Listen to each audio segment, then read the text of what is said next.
してくガラスの迷路ひび割れた声まだ消えないまま藤滝を置く誰かの夢にすり替わる名前さえ今奪われてく聞こえるか胸の奥できしむ鎖の叫び逃げないで選ぶんだ自分だけの芯を一つ書き換えられた世界で僕は僕を上書きしてくささやく嘘切り裂きながら冷めないなら夢を燃やせ一つ操られたスターに君の本と響かせてかけ違えたストーリー今塗り替えてゆけ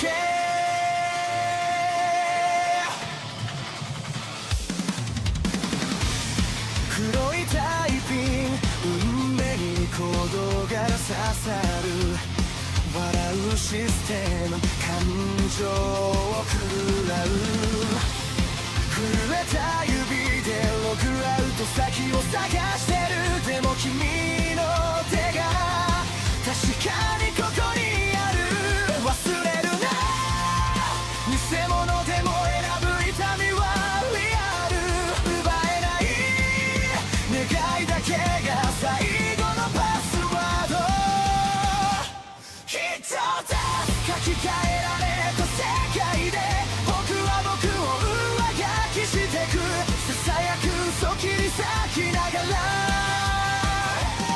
冷めないなら夢を燃やせ一つ操られた明日に君の本と響かせてかけ違えたストーリー今塗り替えてゆけ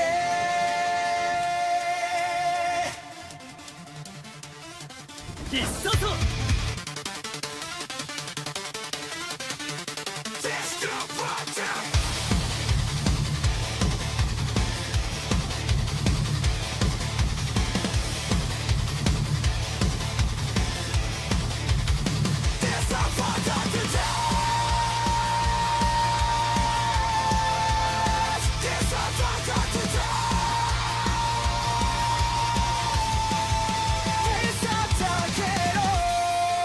君の声で暗いスクリプトを壊して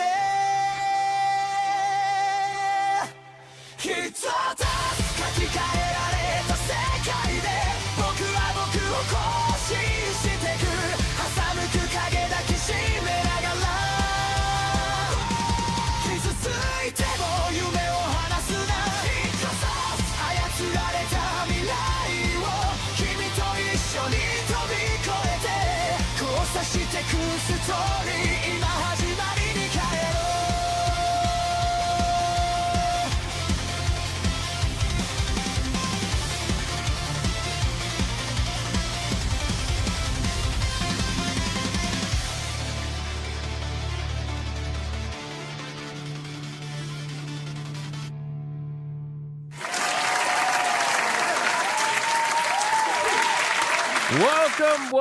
Welcome, everybody, to another episode of Hypnocast. That's right, we are live, boys.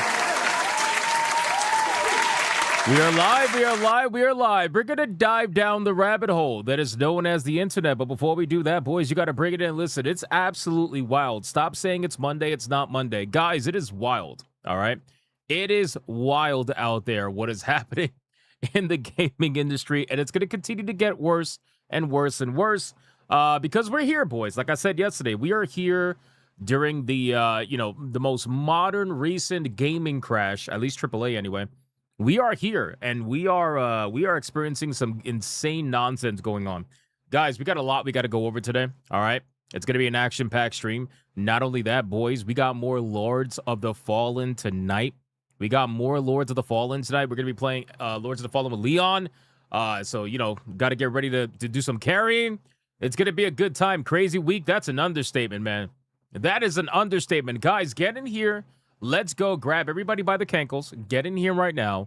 We got to hug it out and listen very closely.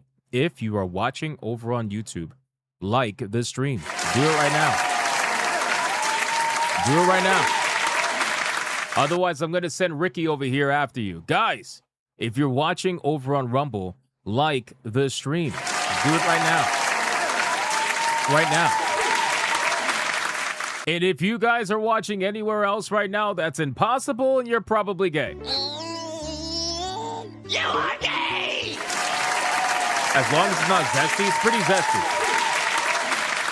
It's pretty zesty, boys. It's pretty zesty. Guys, can I get a mic check, please? Mic check. Titty check. Balls check. What are we checking? What are we checking today? Well, what we are checking is we got, oh boy. Guys, it has finally been somewhat confirmed. And the reason why I say somewhat confirmed is because PlayStation CEO decided to confirm exclusivity in the most vague way possible. It's basically, he decided to confirm it in a way that can give them an out at any moment if they ever need one. That's basically how he confirmed it. But we got essentially confirmation that PlayStation single-player games are going to be exclusive to PlayStation. They are going to be abandoning the PC platform, boys. That's right. That's right. So we got a lot we got to cover, man. But what else are we checking? Chips and salsa check. Very nice. We got coffee check. Doesn't exist. We got marathon is dead with back to normal results check. Absolutely. It's Thursday check. Yes, it is. We got a Skeg check from Skeg saying Skeg check. We got fourth Monday hype. That's not true at all. Toy Story 5 is a nightmare at work. Oh, man. I feel bad for you, Sonia. I feel bad for you. How are you handling? I could only imagine how Toy Story is in the movie theaters right now. It must be fucking insane. You must have every little fucking, every little brat running around. Like, I want to see Woody. Hey, it must be terrible. Must be awful. We got empanadas and horchata check. Hey, shout out to Lucky Boy. How you doing? I just woke up. I need some Hypno coffee. I don't know what to tell you. We don't have a Hypno coffee. I'm sorry. Hypno brand empanadas. Now, that's something I could possibly get behind. That's something I could possibly get behind. Hypno brand empanadas. Can you imagine empanadas delivered to your door with spirals on it? How insane would that be? How insane would that be? That'd be pretty funny. Corn dogs check. Sony is dead check. What else? Taco Bell check. Plug check. Oh, wrong stream, brother. Wrong stream. You got to go to New Black Street. That's the one where you check for plugs. What else we got, man? Bigot check, always. We got a sniff check. No Biden. No Biden allowed. And then why do I have a photo of you in a coffee shop selling coffee?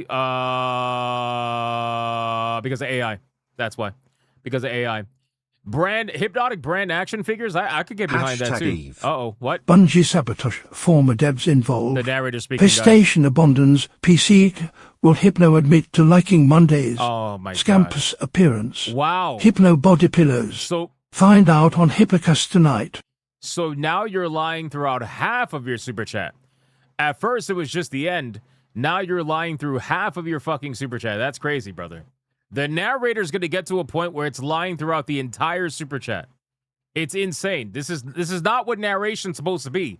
You are basically doing the same thing as the woke localizers. You realize that, right? Where the character could be like, hey, I'm a straight male, and then a localizer would be like, I suck dick. You know what I'm saying? Yeah. It's crazy. What? Oh, my God.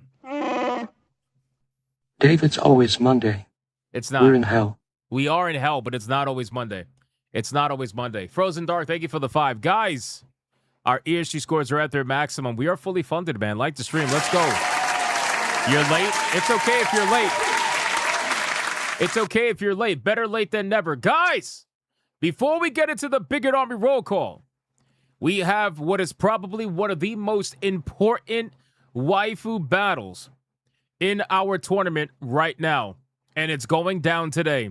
It is by far, I think, one of the most important battles. UNOBNG What the UM fuck? 愛は HIPUNO ビューランド OHIPP What? UN Who's OK PP? OHIHIPP Who's got UN HIV? Voice UP AINAPP U Whose titties? R UP はい ZA ゴーランノ S What? UP ONSNOTEIKYOU Who's DEI? DOOKI します。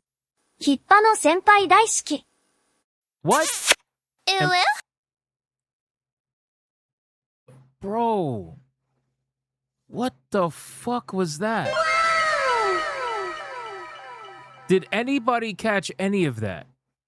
All I heard was them call me senpai and then kiss me at the end. What the fuck was that, bro? Can I get a translation? What was that shit?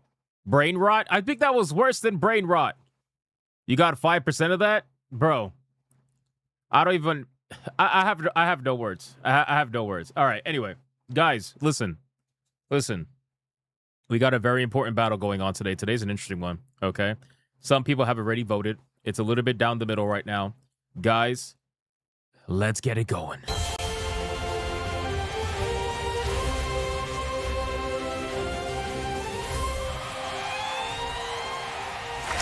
Hashtag Eve speak the King's English.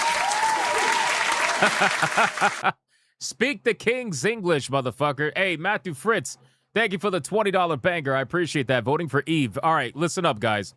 So yesterday, Resident Evil got officially eliminated from the tournament. It is over. There are no more Resident Evil characters that are in this tournament. That franchise is dead. All right, that franchise is dead. I'm sorry, guys. I'm sorry. And Resident Evil lost to Tali'Zorah from Mass Effect. Mass Effect is still having a chance here, okay?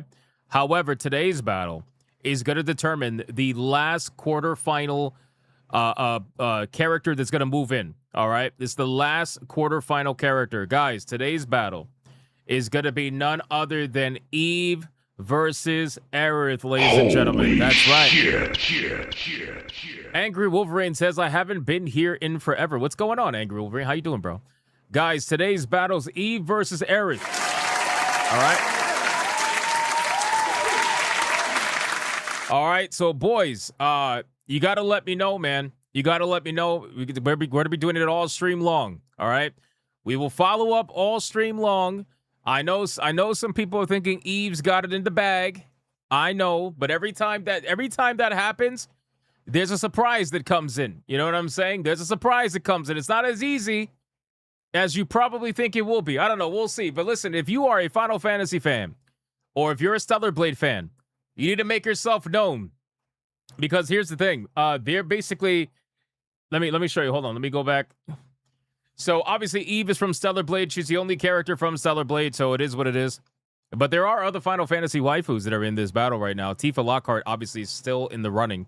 So, there's that. But regardless, boys, today's battle, let me know, between Eve and Aerith, you have to put the name in the beginning of your super chat for it to count. Please, for the love of God, put the name in the beginning with a hashtag in front of it. So that way it counts, and the mods are able to keep track of everything very easily, boys. Do we understand? This is a toughie. Hey, you got all stream. You got all stream to figure it out, boys. All right. Are we ready? Are we ready, boys? Listen. Let's get into the Bigot Army roll call. Who's here hanging out with us tonight, man? Let me scroll up. Let me scroll up and see who is in this chat, man. Who do we got? We got Too Cool Curry in the chat. What's going on, bro? We got Dark Tanave in the chat. Angry Wolverine's in the chat. Nick Havoc is here. Kelly Marie is here. Monkey Man 04 is here. We got Etherix is here. Mr. Melancholy. What's going on, man? Pizza Cat is also here. We got Antran. We got Titan Wasp. We got D Draconic. We got Scampus in the chat as well. The Voice in the Water also. We got D Smith is here. Alucard is here. What's going on? Hashtag Eve for my angel. Hashtag Aerith. Surprise. Oh I my will take God. 4 hypnotic brand empanadas, please. Bro, the immediate fucking parry. ヒプノライクスパイナップ The ルピザ with immediate スカンパ parry ス is ケンイン。 crazy. Holy shit. At Scrap Gamer 22 celebrates 5 months of membership. Steam controller isn't today. Can't wait to test it out tonight. Oh, dude, congrats, Also, man. if you're thinking about disrupting the stream, What? Don't Think do again, It. Don't punch. do it. Don't do it. Don't do it. Don't do it, Trump. Don't do it.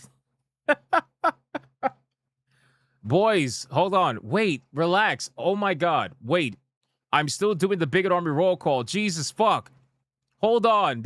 I can't believe that parry just happened. It happened at the same time.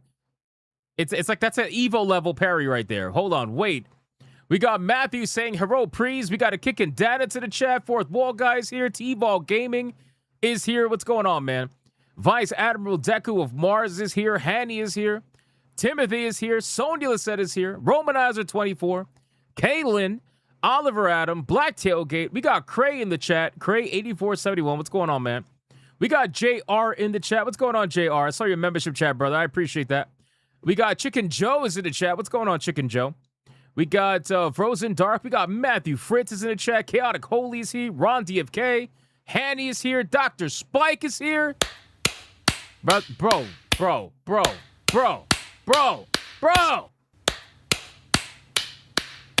Oh my. Oh, the camera is on with me with my Hypno body pillow. Mew ha ha ha ha ha ha ha ha.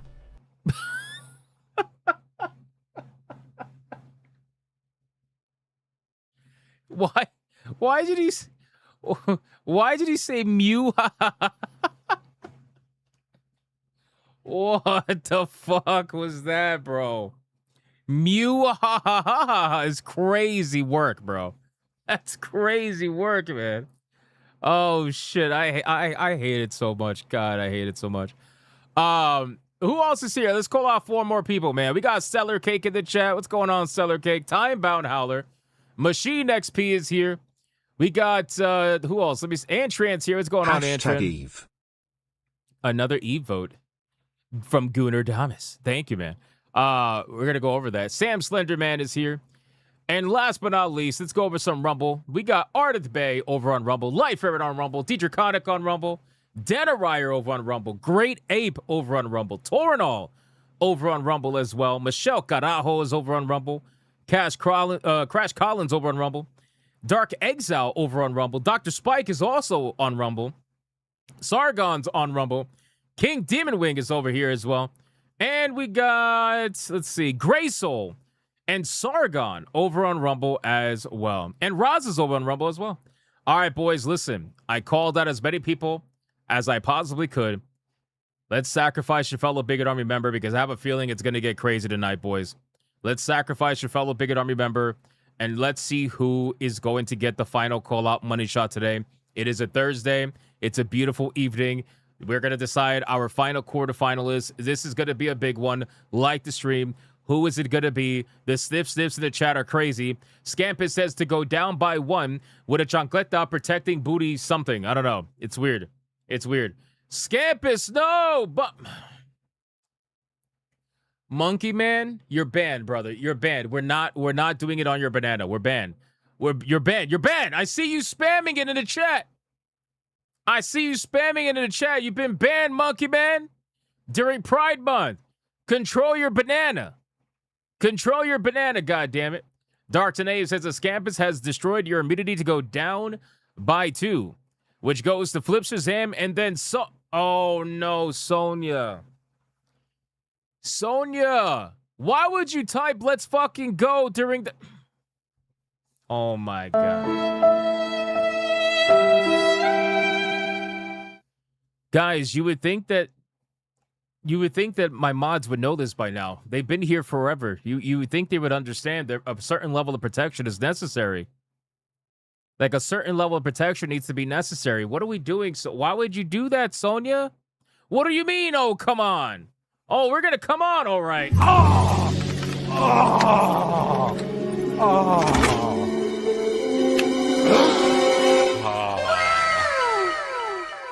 What the? Crazy, bro. You would think that she would understand. You would think, you know? It's crazy. You never see T-Jab talking during the fucking money shot. You never see him talking. All right, guys, listen.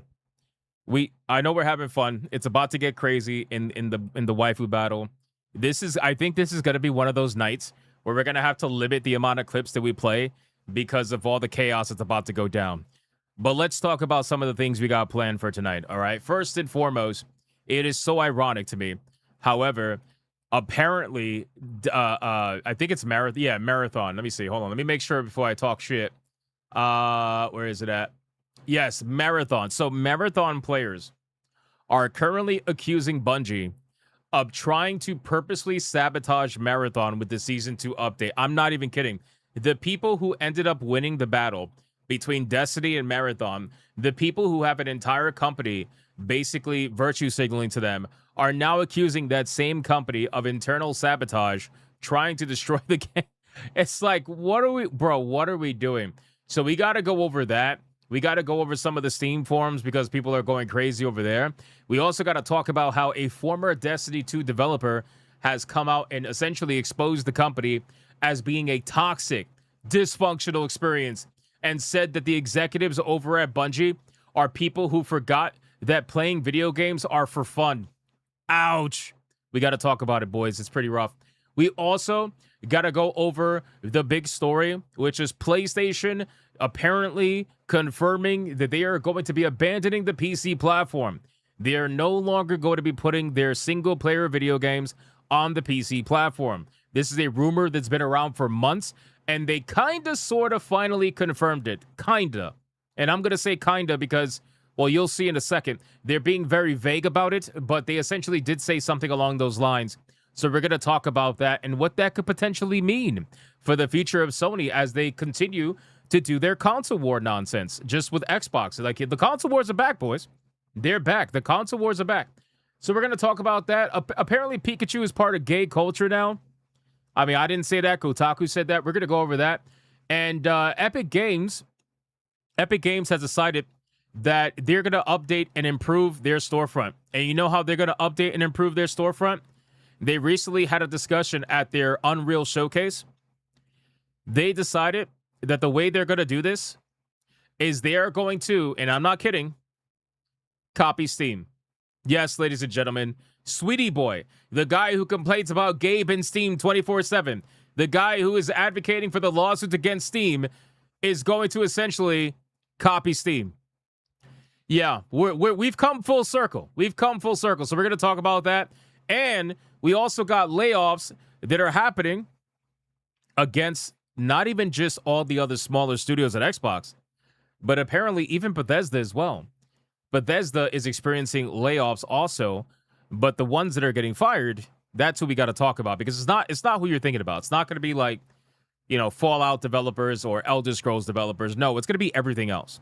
Everything else has to subsidize those two games.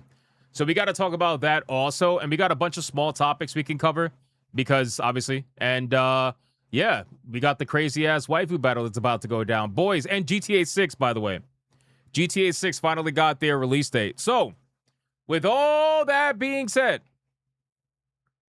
we got to put the ears on because apparently we're at tier 2 already.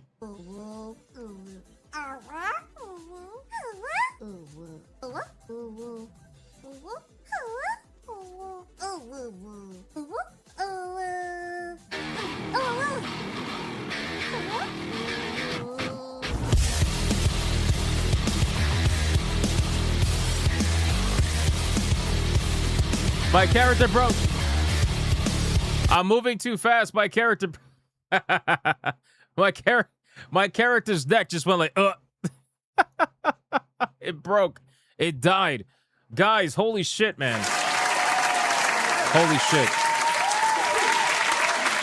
We are already at tier 2 and the stream hasn't even begun yet. You guys are absolutely insane, but we still got to do one more thing. Before pre-stream legends, we got to do one more thing. You already know what we got to do. You already know what we got to do, boys. Look at B-Man. B-Man's in the chat. What's going on, B-Man? Guys, we got one more thing we got to do. And that means we got to sound off the membership train. Yes, you thought we were going to get away from the membership train? You thought that we were going to get away from the membership train, motherfuckers? That's what you thought? That's what you thought? Hell no.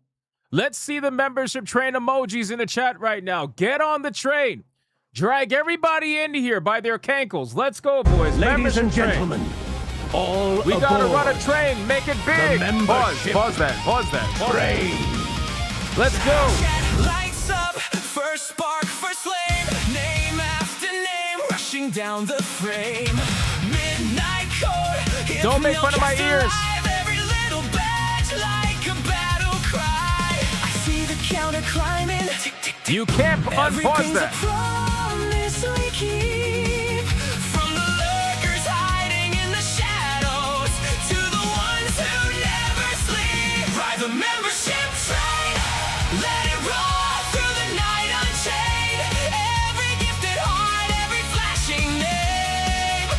Do not listen to OBD.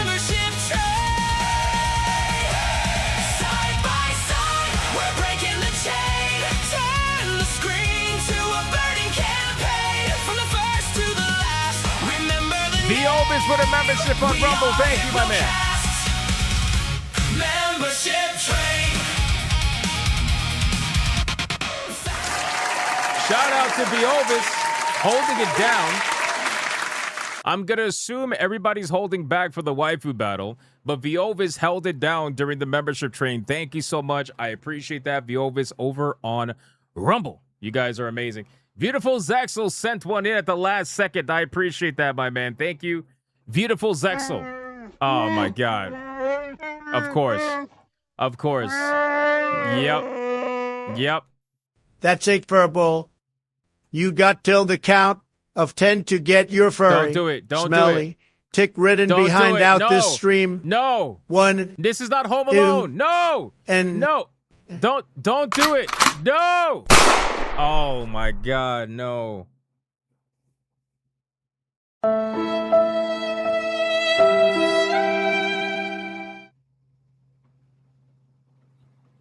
They killed Chewie, bro. They shot Chewie, bro. Oh no, man. R.I.P. Chewie. Holy fuck, boys. R.I.P. Chewie. Damn. That's all right. He's like a fucking cat. He's got like 100 lives. He'll be fine. He'll come back. He'll come back. It's just a flesh wound. Yeah, basically. Guys, let's go, man. JR at the beginning of the stream. 16 months says 16 for my 18th month gift. I want a bag of that delicious Hypno brand coffee. Good. We don't have coffee, brother. We do not have coffee. I don't know who told you that, but we don't have coffee. There's no coffee. Dr. Spike at the beginning of the stream dropped a 5 membership banger. More memberships! More memberships! More memberships! And considering that's the first one of the stream, you already know what that means.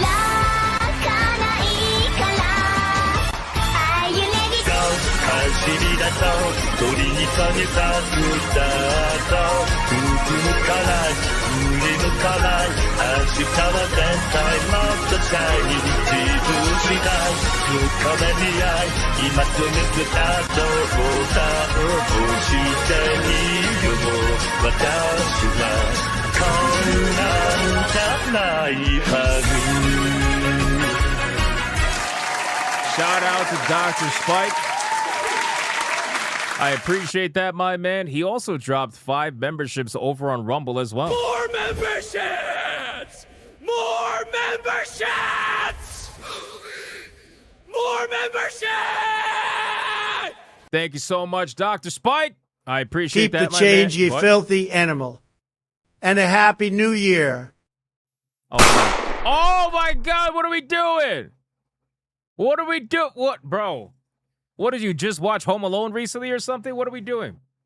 Denarier with the membership on Rumble. Thank you, my good man. Appreciate that. Joining Dr. Spike's 5 membership. Hashtag Eve. What? Oh my God. How are you alive? Or maybe you're crying out in pain as you die a very slow death, Chewie. Maybe that's what it is. Maybe that's what it is. D-Draconic with the 10 voting for Eve. I appreciate that. T-Jab, if we could get an update, that would be awesome. Frozen Dark with the 5 voting for Aerith. I appreciate that. Chicken Joe with 1,000 yen. I appreciate that. I still don't know what that said. I have to translate that. Matthew Fritz with a 20 banger for Eve. Thank you. I appreciate that. Eve fans, you guys are going to... I don't know what's happening. I told you guys, man. There's some Aerith fans out here. There's some Aerith fans out here. I don't know, man. It's not going to be as simple as you guys thought. D-Draconic, thank you for the 5. I appreciate it. Matthew Fritz with the 20. I appreciate that. Scrap Gamer for 5 months. Thank you, sir. BioT Wolf with the fucking DSP nonsense. Thank you for the 5. Gooter Damas with a 10 for Eve. Thank you, Gooter Damas. And then Beautiful Zexel with the membership. Thank you, sir. Alucard with the 10. I appreciate that. And then with another 5, I appreciate that as well. And then DJ Conic with the 4 for Eve. I appreciate that. Thank you, sir. And then we had 2 massive red boys over on YouTube. Matthew Fritz, For a $100 Red Boy Hyperbanger, says Eve, for my angel. We have ourselves a Red Boy Hyper Banger! Hold still, Chewie. I'll ease the pain. Don't do it! Don't do it! Oh my god. No, 2 shots! Enter.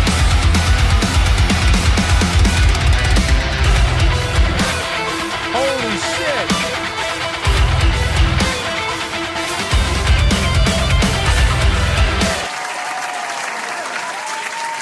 Shout out to Matthew Fritz. $100 Red Boy Hyperbanger for Eve, his angel. But the thing is, this literally happened at the same exact time, which was crazy. I couldn't believe the timing. It was crazy. Literally at the same time. Dr. Spike dropped a $100 Red Boy Hyperbanger for hashtag Aerith and then said, surprise! This motherfucker. Holy shit. We have ourselves a Red Boy Hyper Banger!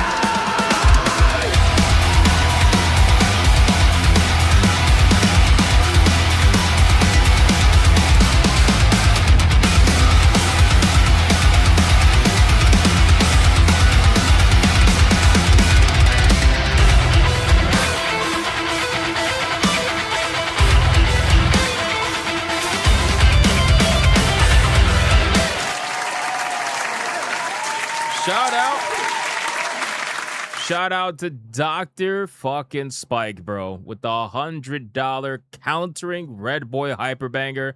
Absolutely insane for Aerith. I appreciate that. And then over on Rumble, we got Torinol with a 5. Says, as part of a limited time offer, sign up now for half off of your first order of Hypno brand coffee. Deeply roasted, brewed to captivate. Discount code Obey the Roast at checkout. Bro, how do we, I don't get it. How do we have discount codes for coffee that doesn't exist? I don't understand. Deidre Connick with the 5 for hashtag Eve. Hashtag I appreciate that. Oh my, yo, it's Chewbacca and Alucard are like, they're going at it. They're going at it. They're trying to felt each other right now. They really are. Denerier with a 5 for hashtag Aerith. Giving YouTube this much power over TTS was a mistake. Yeah, clearly. Imagine if Rumble had the ability to use a TTS. Oh my god, forget about it. Torinol with a 2. If Sony does the console war properly, public reviews, live player accounts, first game in all series always goes to PC market after delay. I doubt they'll do any of that. Well, we're actually going to talk about the public player accounts. That's part of my conspiracy as to why I feel like they're avoiding the PC platform. Obviously, it's a small part of it, but we still got to talk about it. And then, the big one. Pause. Guys, over on Rumble, King Demon Wing decided that he was going to drop a $300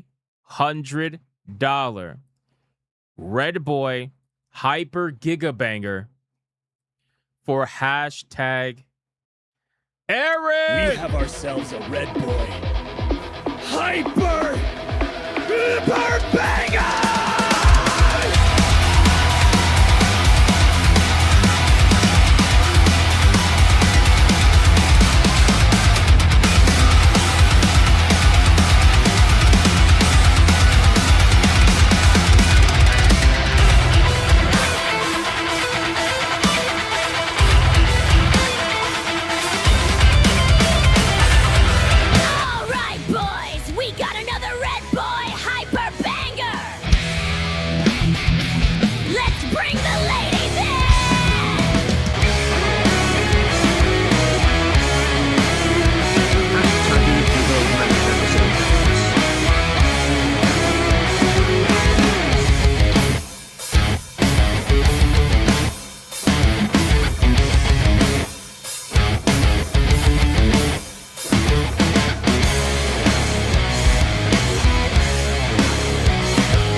Shout out to King Demon Wing.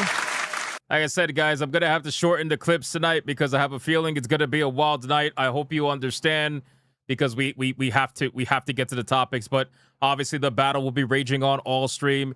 King Demon Wing, I appreciate it very, very much. Absolutely insane. Thank you, my good man. Fucking legendary. What are you made of? What? Kevlar. No. Take a dirt nap, will ye? No. He's already been.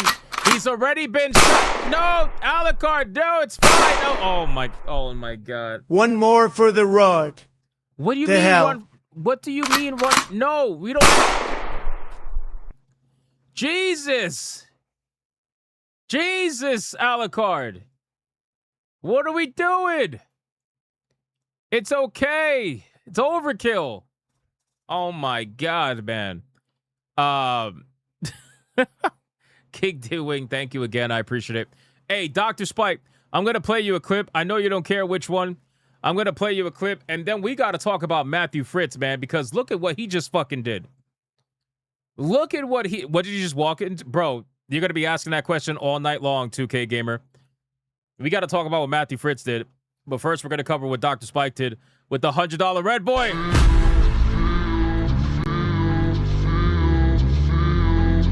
All right, this is the last one. It won't be. This is the last one. It's not.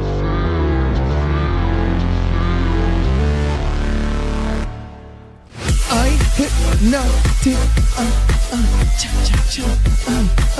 hypno, yes,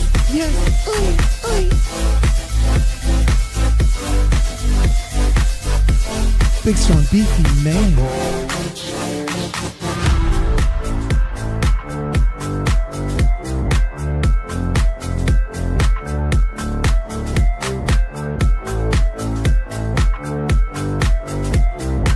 He's got that bull seed ready to pop.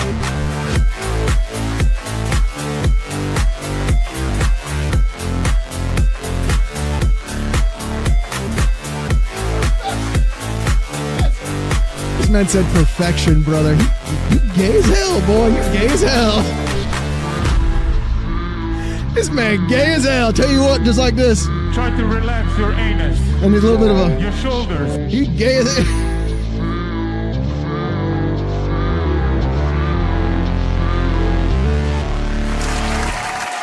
Shout out to Dr. Spike.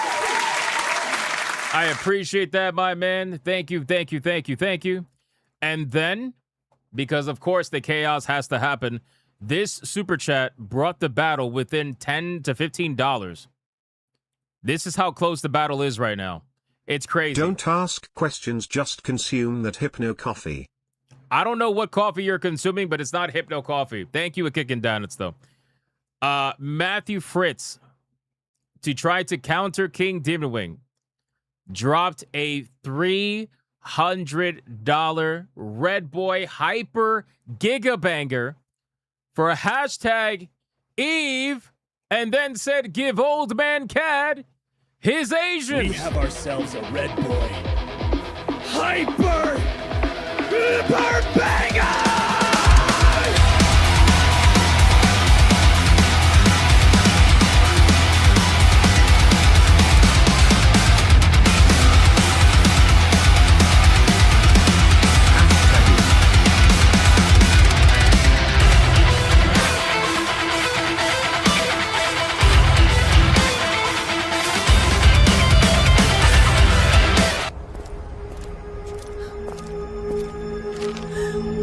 Oh my God, it's a Red Boy Hyper Banger.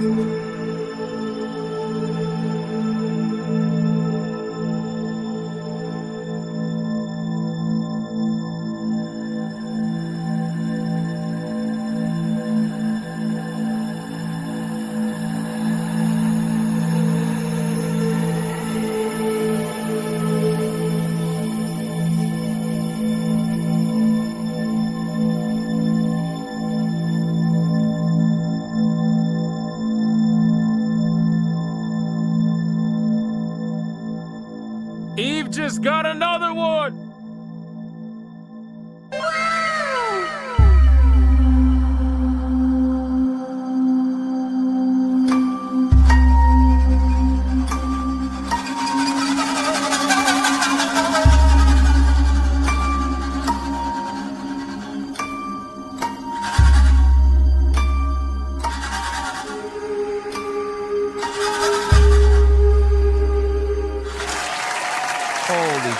man. Another one, boys. Hey, Matthew Fritz dropping the $300 Hyper Giga Banger, brother. That is crazy. He brought the battle between $10 to $15, and then out of nowhere, and then we're getting into the topics after this. Out of nowhere, Full Metal 921 drops a $100 Red Boy Hyper Banger for Eve. We have ourselves a Red Boy Hyper Banger!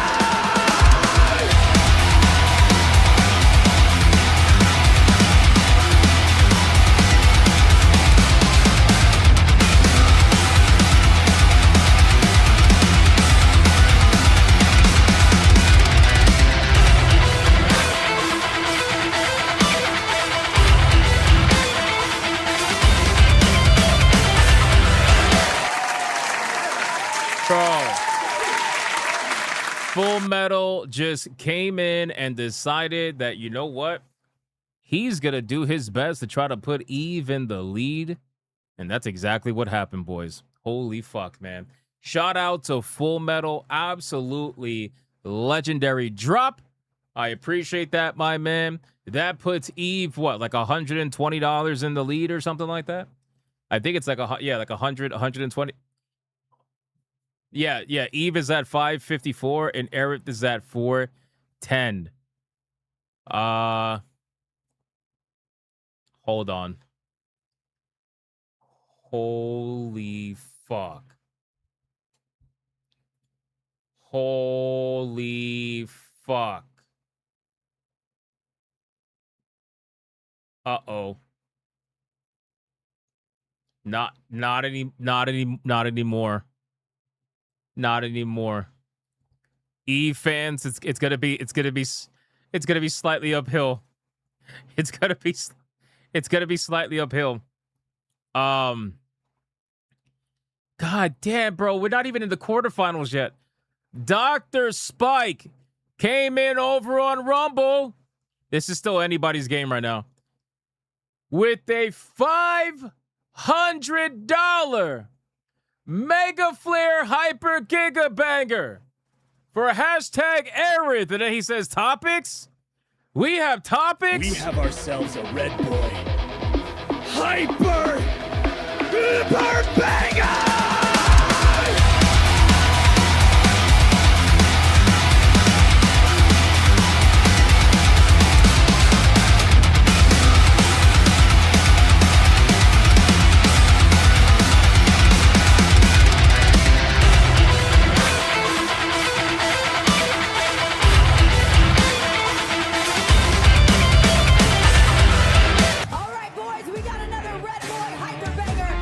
Topics are after this, no matter what, you crazy bastards.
Hey, special shout out to Full Metal, Matthew Fritz. You guys are fighting hard out there for Eve. I see all you guys fighting out there for Eve and Aerith. Jesus fucking Christ. And Dr. Spike bringing Aerith back into the lead with a $500 insane donation over on Rumble, following King Demon Wing's insane donation. Ah, my God, man, this is gonna be crazy. We're not even at the end of the stream, guys. Well, listen, at the end of the day, it's still anybody's game. Clearly, these are two very, very much loved waifus. And let me remind you, before we get into the topics, Let me remind you about who's fighting. Obviously, Eve versus Aerith. You can donate at any time during the stream and let me know. And the mods are going to keep track of everything. And we're going to find out who's going to move on to face off against Tally Zora in the next round, boys. Whoever wins today is going to face off against Tally. So let me know in the super chats as we go through the topics for the evening. All right, guys. Are we ready for this, man? Can we give a round of applause to everybody who's donated so far? Crazy shit. We don't need the topics. I'm enjoying the hyperbangers. Yeah, but the hyperbangers can't happen all stream long, okay? That's not gonna happen. Guys, we got to get into the topics, man. Let's get into the topics. First and foremost, I want to get into something pretty funny. So, in case you guys missed it, GTA 6 got their pre-orders got announced, okay? And I'll just show you their official post just for the hell of it, since we're kind of talking about it right now.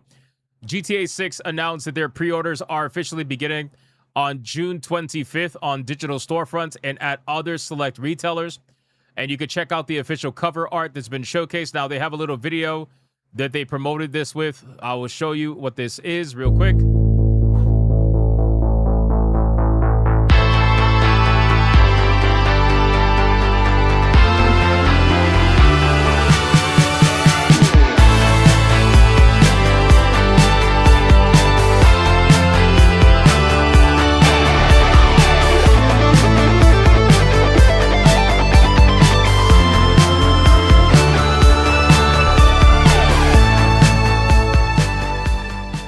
I feel like Grand Theft Auto reveals used to hit a lot harder. I don't know if it's because it's been so long since the last one.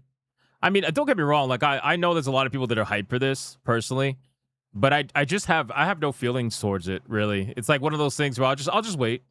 I'll just wait till it comes out on PC eventually. We all know it's going to, right? But, I mean, not to say that the cover art doesn't look good. I think it looks fine. It has a whole lot of bisexual lighting, though. I'm not being serious. Stop it, people. Stop it. I can already hear you in the comments. Be like, stop. But no, in all seriousness, I mean, it looks like what it looks like. I mean, I really don't know what to like. What I have no excitement for it, unfortunately, which is kind of sad, considering I was a big fan of Grand Theft Auto 3. But anyway, that's basically what it is. Aerith. Oh my God, we're gonna get to that. We're going to get to that, Great Ape. I see you. I see 103. I see what you're doing. I see what you're doing. So that's number one. So they did announce the pre-orders. But you know what was funny, though? What was funny is that the White House decided that they were not going to let a good opportunity go to waste. And the White House... the White House ended up saying, we really saved America before GTA 6. Bro, whoever is in charge of the White House social media account deserves like the biggest raise ever. I'm not even bro. The amount you guys understand how much that this account has made people melt down because of the memes that get posted on this account? I mean, what world do we live in where the White House official account is posting fucking memes, bro? Especially like culturally based memes or video game based memes. It's crazy, man. But anyway, I thought it was pretty funny. I love it. I think it's hilarious. And ironically, the cover goes kind of hard though. The cover goes kind of hard. I'm not even gonna lie. Like, imagine if this was a video game. Kind of cool, to be honest with you. But people are not going to be very happy about that, and I'm sure there's plenty of people complaining. When the actual government starts shitposting like a gaming meme page, reality is broken. Grok, tell the unfiltered truth. Is this a certified economic achievement, or has the White House PR team just lost its damn mind? From somebody called the Blue Wave. If you hate Trump, let's be friends. Look at this. If you hate Trump, let's be friends. Bro, man. I can't. Stunt on these hoes. They did the meme. We did it, Patrick. We saved the city. 100% cringe. Oh, they're so angry about it, bro. They're so angry about it. You really made America weak before GTA 6. Look at this. Oh, so angry. George Orwell, so angry, bro. King of the trolls. But anyway, I thought it was pretty funny. How much you want to bet that account is based in India? Oh, probably. Are you talking about the Blue Wave account? This one? You talking about this one? It says California, USA. It's probably a VPN, though. How would I... Fucking Africa, bro! It's Africa! Holy shit. It's Africa! Bro, man! God, Jesus Christ, it's Africa! And it's North Africa on top of that, too. That's crazy, man. Bro, they've changed their grift 36 times, bro. Their last name change was on June 2026. They just recently changed it. Do they have a VPN? Is that what it is? Let's see. Can be impacted. This data. Oh, no, it doesn't say VPN. The VPN would be a shield emoji, wouldn't it? 36 username changes. These people were like, yep, we got to change. We got to keep changing. I kind of like this. It kind of exposed all these bullshit accounts that are clearly farming and they're trying to use American politics to make money on X. It's kind of a joke. Or to just sow chaos, to be honest with you. But in any case, that's pretty funny. But yeah, this meme was legendary. And as you can tell, all the normal accounts online are definitely not happy about this. But it is what it is. It's the fucking meme, bro. It's a fucking meme. Anyway, let's continue. We need to address Great Ape, okay? We need to address Great Ape. Because Great Ape decided that he was going to drop a legendary $103 Red Boy Hyperbanger for hashtag Aerith. We have ourselves a Red Boy Hyperbanger!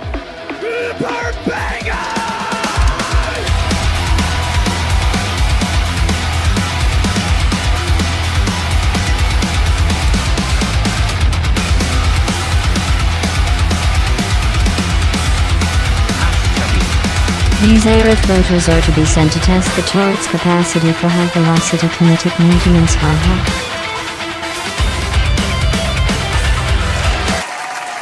Great Ape! Thank you so much, Great Ape, for the 103 adding to the vote on Aerith. Speedy Cake is not happy about it. A $20 vote for Eve, saying that Aerith voters are to be sent to test the turret's capacity for high-velocity kinetic maintenance. Bro, it's not that serious. Shout out to Speedy Cake. I appreciate the 20, my man. Listen, everything counts. Everything counts, man. Every vote counts. It doesn't matter how small or how big the vote is. Everything counts because at the end of the day, we're going to add it all up. And sometimes it does lead to a surprise. So you never know who might win. You never know. Why didn't you just say that in Chewy? I think he likes GLaDOS. That's what I think it is. All right, let's continue, boys. Let's X out of this. Guys, I want to talk about World of Warcraft real quick. Let me pause the TTS. Hold on. I'm going to pause TTS really quick. Guys, I want to talk about WoW. I want to talk about World of Warcraft. The reason why I want to talk about World of Warcraft is because the other day we covered a topic about how Blizzard is suing more private servers. They're suing the server Ascension. And they're also, they took down the server Dalaran WoW as well. This is all, like, absolutely insane. And, again, you guys know where I stand on the private server situation. But I've been talking about how it's in my belief, and this I've been saying it for a long time, it's in my belief they're doing this, and they're ramping it up, because they're getting ready to reveal their, like, Classic Plus or something similar to Classic Plus, because a lot of these servers that are being taken down are offering the classic experience with a more modern twist to it. Now, Ascension or Dalaran, I think it was Dalaran. Dalaran WoW was a server that was actually dedicated to Wrath of the Lich King. But Ascension, I believe, was a Classic Plus server. But anyway, it doesn't matter. So at the end of the day, I think that's what's happening here. Now, apparently, there's something called World of Warcraft Camelot. I didn't get to talk about this the other day, so I want to talk about it now. So apparently, it's a new branch of the MMO for World of Warcraft that Blizzard fans are convinced is the first real evidence of a remixed World of Warcraft classic. I don't know what, WoW Camelot is. Nobody does at this point in time right now. But people are theorizing that this is the first real evidence that it's going to be a Classic Plus. Not only that, Blizzard apparently flew out a bunch of classic player influencers right? People that specifically play World of Warcraft Classic, they flew them out to showcase something. They didn't say what it was. They're all keeping it secret right now, but they purposely flew out those influencers to show them something related to World of Warcraft. So people are looking at that and saying that chances are this is going to be a Classic Plus scenario. I would be very curious to see if this is going to be confirmed, most likely at BlizzCon. I believe there's going to be another BlizzCon this year, but I'm sure it's going to be confirmed at some point pretty soon.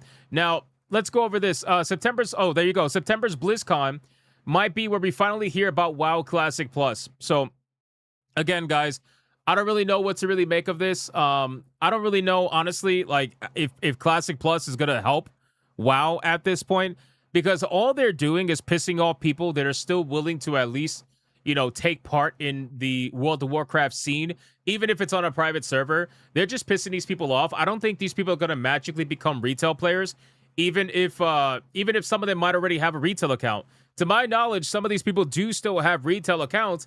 They just prefer not to play on retail because they don't enjoy the experience, or they don't enjoy the way that they're showcasing Classic on retail. So I don't know if it's really going to help them. Isn't there already a Classic WoW Plus? No.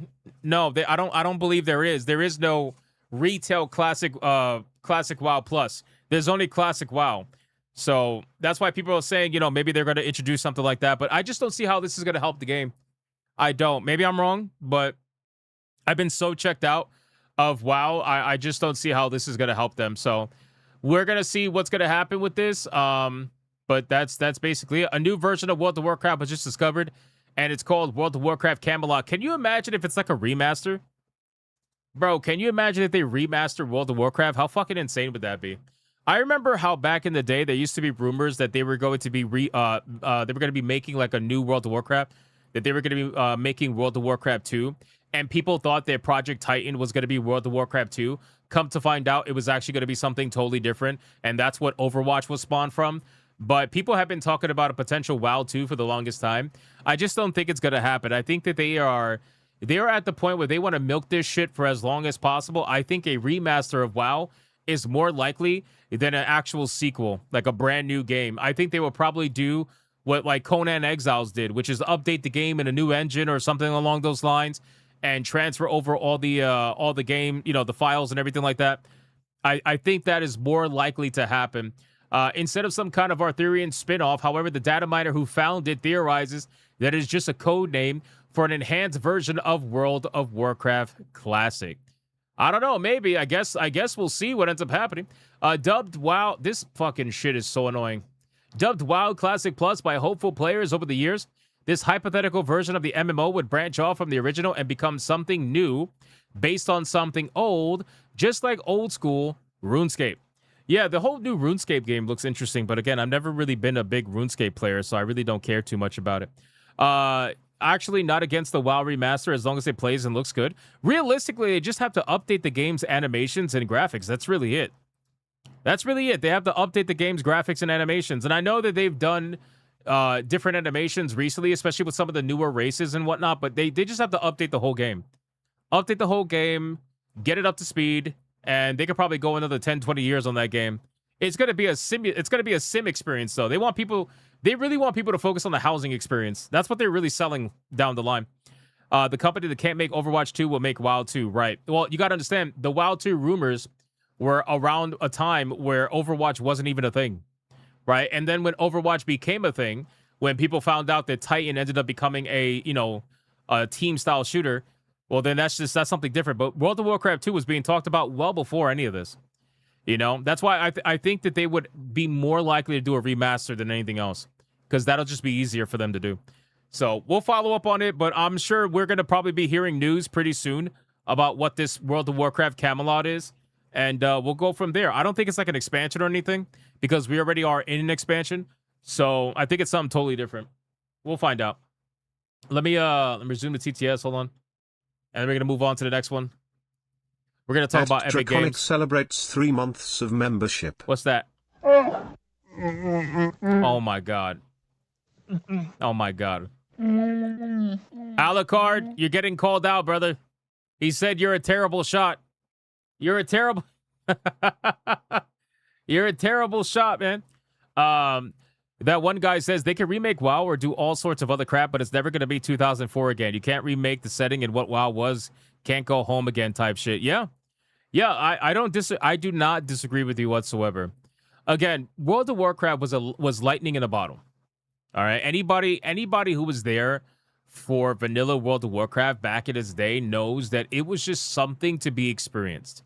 Right? It was something to be experienced. It was something that the entire gaming ecosphere was completely taken over by it. The entire gaming world was taken over by it. And before you know it, it went from, a couple million subscribers to all of a sudden being over 10 million plus subscribers. And eventually, I think 15 million was like when it was concurrent subscribers. It was really insane for its time. Not only that, everybody was playing it, bro. Everybody. It was like, think about the kind of people that you probably met playing World of Warcraft and think about how different all of them were. Not all of them, bro. I still remember some people. I won't mention who, but I remember some people where I would find out that they were playing World of Warcraft, and I was like, you're playing World of Warcraft? You? Do you even play games? And a lot of them were like, yeah, I heard about this game that that you could play and, live another life. And it's crazy, bro. People, there's so many different kinds of people that were playing WoW back in the day. And it wasn't just your typical MMO players. It really brought in a massive amount of different people.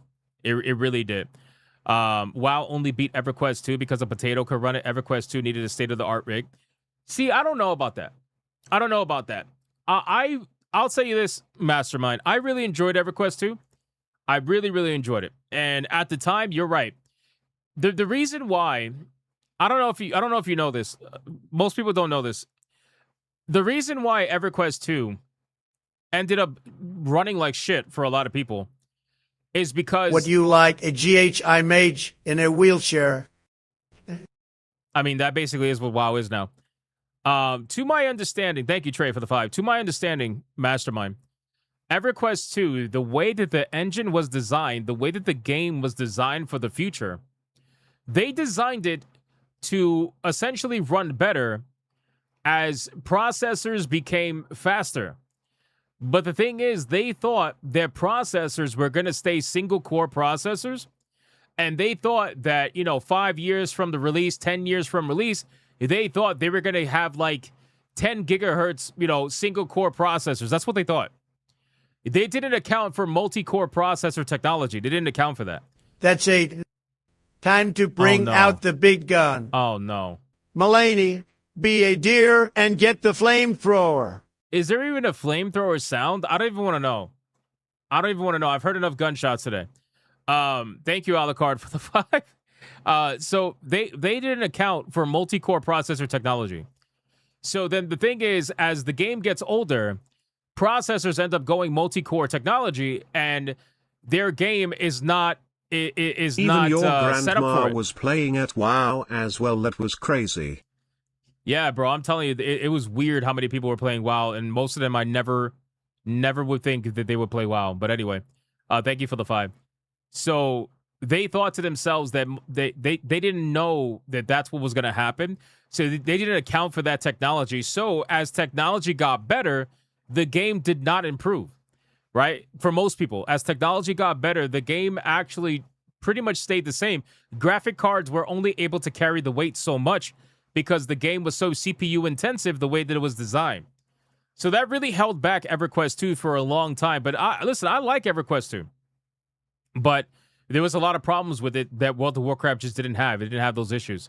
And World of Warcraft also had the more recognizable lore with Warcraft in general that people, especially a lot of normies, they were more willing to try the game. It was just more of a mass appealer. That's really what it is. Like, if EverQuest was the try-hard MMORPG, then World of Warcraft was like the super casual one. And the super casual one just had more mass appeal. That was basically it. Even though World of Warcraft in the beginning, the 40-man raids were a lot more hardcore, obviously. But they started to slowly get away from that when they introduced the 20-man raids and all that shit, so that's basically it. But yeah, I liked EverQuest 2. I liked it a lot. I thought it was great.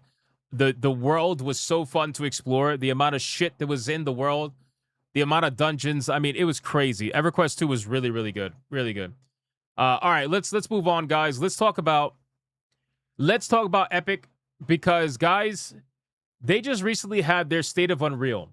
And we covered this the other day when Tim Sweeney Boy essentially thought that he was like Jesus for the gaming industry, where he was talking some wild stuff.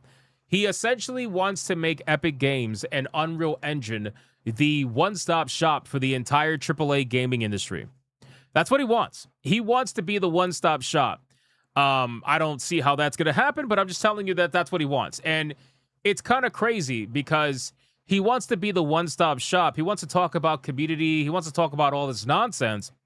But meanwhile, you're doing shit that no PC gamer actually wants. Right? PC gamers don't want exclusivity wars on PC. They don't want to deal with that nonsense. Right? Leave that for the consoles. Right? Leave that for PlayStation and Xbox. They don't want to deal with that nonsense. But unfortunately, Epic Games wants to continue down that road, and they apparently want to make it even worse. They want to make it even worse. So, with all that being said, there was another part of the interview that we didn't get to cover yesterday that I want to cover today, and that has to do with their plans to improve their storefront. Now, we've made fun of Epic Games, okay? But I want people to understand that I make fun of Epic Games storefront because I wanted them to do better. I really wanted Epic Games to be a competition to Steam. It doesn't mean that I would necessarily use the Epic Game Store, at least not at the beginning, but I want competition for the platform of my choice because I don't want them to get comfortable and lazy. Does that make sense? So, of course, I would love competition for Steam, real competition, which is why I appreciate what GOG is trying to do, even though I don't use GOG personally.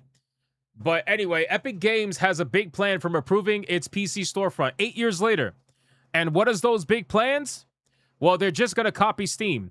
Now, the funny thing about this, and the reason why I think this is newsworthy, is because if you guys remember, about a year to a year and a half ago, Sweeney Boy had an interview where he said that he doesn't see the value in adding these features that people want on Epic Game Store that are currently available on Steam. He doesn't see the value. He doesn't want to add it. He thinks it's pointless, and he thinks that Steam is not going to be around in 10 years anyway. I'm not kidding. This is literally what he said years ago. Well, now, apparently, I guess he must see the value. Either that or he must have got wrecked so bad by Gabe over the last couple of years that he's going to just basically copy Steam. So let's see how much he's actually going to be copying Steam. So this happened on June 18th as part of Epic's Unreal Fest in Chicago. The company behind Fortnite laid out its future plans for its now 7-year-old storefront and promised a big redesign as well as a list of useful features that are still shockingly not included. Keep in mind, guys, you want to know how bad it is? It's so bad that Epic Games only recently, what was it, like 6 months ago? Epic Games only recently, after almost 8 years of being available, finally gave you the option to gift video games. I'm not kidding. In today's modern fucking world, 8 years later, almost 8 years later, they finally gave you the option to gift video games. Now, all of a sudden, after being that slow with your options, now all of a sudden you're just gonna have an overhaul and copy Steam. This thing is gonna be a fucking mess. It's gonna be a mess, at least in the beginning anyway. But anyway, it's not included in Epic Game Store, as documented by Reddit user Athlon. Photos from the talk about 12 months of the Epic Game Store are listed, and some of the features as up first. So here's what we have. Third-party patch notes. So you're going to be able to read third-party patch notes. Wow, I know, crazy. You can't even read third-party patch notes on Epic Game Store. Epic Parties, which are going to be basically party chat. Library management and storefront improvements. Cross-region gifting. They don't even have that yet. They don't even have that yet. Fortnite chunked installation. Pre-registration for free-to-play games. Storefront re-architecture. So this is a lot of vague nonsense. It doesn't really mean anything, but anyway. Further down the line, Epic is promising written user reviews. Oh, finally. Finally, we're going to have written user reviews. Wow. I'll believe it when I see it. Player profiles. Yes, that is still not a thing. You don't have a profile on Epic Game Store. Discovery improvements, publisher coupons, search improvements, and a public release of a redesigned version 2 of the Epic Games launcher and store. Beyond that, Epic says that it's working on third-party communities, which are basically forums, new API tools, universal controller support, and better notifications and social discovery. This all sounds good, but it all sounds like features directly inspired by Steam. That's because it is. It is. It is directly inspired by Steam. It's inspired by the same company that they literally said they don't want to do any of this. You think this is the first time people have been asking for any of this shit on the Epic Game Store? Of course not. People have been asking for this stuff for years, and Sweetie Boy said no. No, I don't want to do it. He flat out said there's no point in doing it. So now, all of a sudden, after you realize that, wow, you guys are really losing bad. You guys, again, I'll remind you just how bad they're losing. Epic Game Store, okay? Epic Game Store as a whole, for the entire year, in third-party sales only, so this is excluding Fortnite, and this is excluding Rocket League, okay? Third-party video games only, they did about $335 million in a year, 12 months. $335 million. Steam, last I checked, their year recently, I believe they reached about $18 billion. 18 billion with a B. So it takes an entire year for them to get essentially 1/3 of the way to $1 billion on Epic Game Store. Meanwhile, Steam is at 18 or almost $18 billion in 1 year. It's crazy. It's disgusting. But I mean, that's just the reality of it, right? Even if you take Fortnite and Rocket League and you add to those numbers, it's still not anywhere close. Right? So Epic Games can't even win, even when you include their first-party video games that they're purposely being exclusive with on Epic Game Store. And you just know that Sweeney Boy understands that if he were to put Fortnite and Rocket League on Steam, that more people will play on Steam than they will play on Epic Game Store. You already know that's true. They would actually abandon the Epic Game Store to go play it on Steam, most likely. Most people would. So I find all that to be pretty damn funny. But anyway, let's talk about it. So, and again, it all sounds good and dandy, but they're basically copying Steam. Now, if I were in charge of a digital PC gaming store that wasn't Steam, I too would look at what Valve has done and copy their homework. It just seems odd to me that it's taken Epic nearly a decade now to implement features that Valve has had for many, many years. I'm also not excited to see how Epic integrates AI into the store or how it's used in coding. In 2021, Epic CEO Tim Sweeney claimed the store had lost over $300 million. That's lost, by the way, $300 million. But that was all somehow part of a fantastic plan to build the store up and grow its business. 5 years later, it seems like Epic still has a long way to go to compete with Valve. Do you know why the store lost money? The store lost money. What's up, Demajinite? What's up, Once? The store lost money because even though it made $330 some odd million in a year, these guys spend, and I'm not kidding, over $700 million a year just on giving away free video games. That's how much money they spend a year on this shit. That's the last number that I heard. Over $700 million on free video games. So they're essentially paying $700 million to try to bait people into using their platform when all people do is go to their platform, take the game, and run. That's all they do. And the saddest thing about all this is that I know of some people, and they make themselves known online.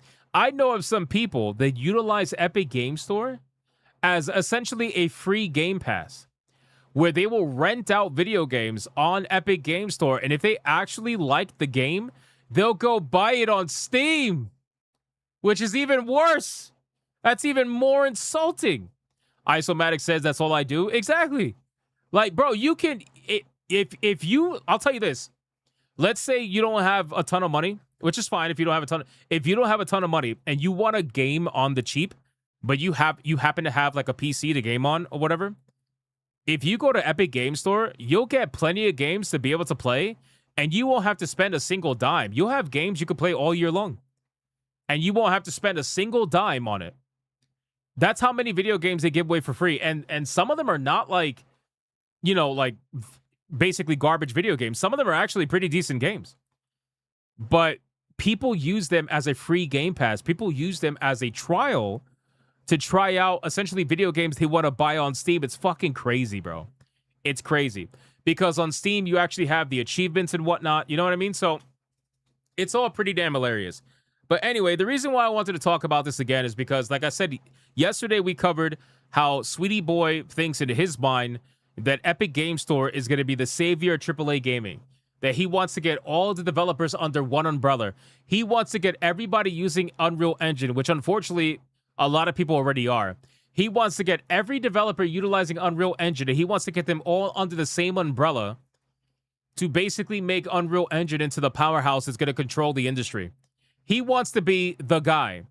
And right now, he always views Gabe as the guy for whatever that reason may be, but that's what he wants.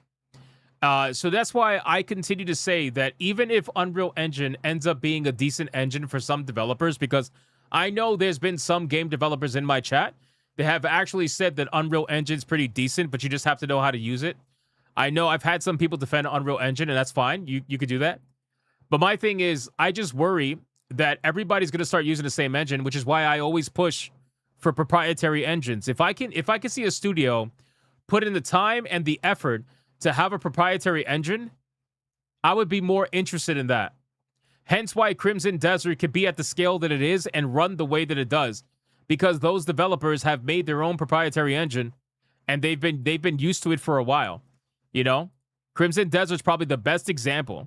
Can you imagine if they used Unreal Engine for Crimson Desert and they didn't know how to utilize Unreal Engine the way that they do their own engine? It would have ran like absolute fucking shit.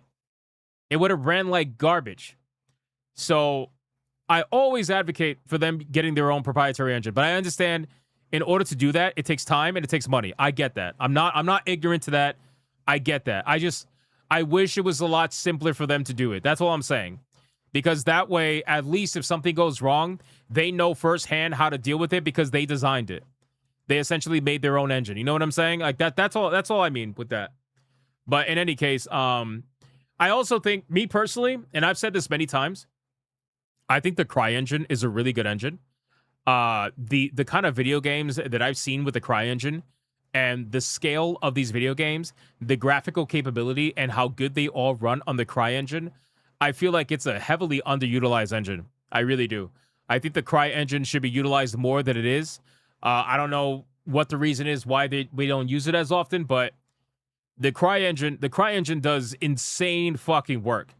It really does. I mean, the most recent one would be Kingdom Come Deliverance 2. Most people think KCD 2 was made on Unreal Engine, but it wasn't. It was made on the CryEngine.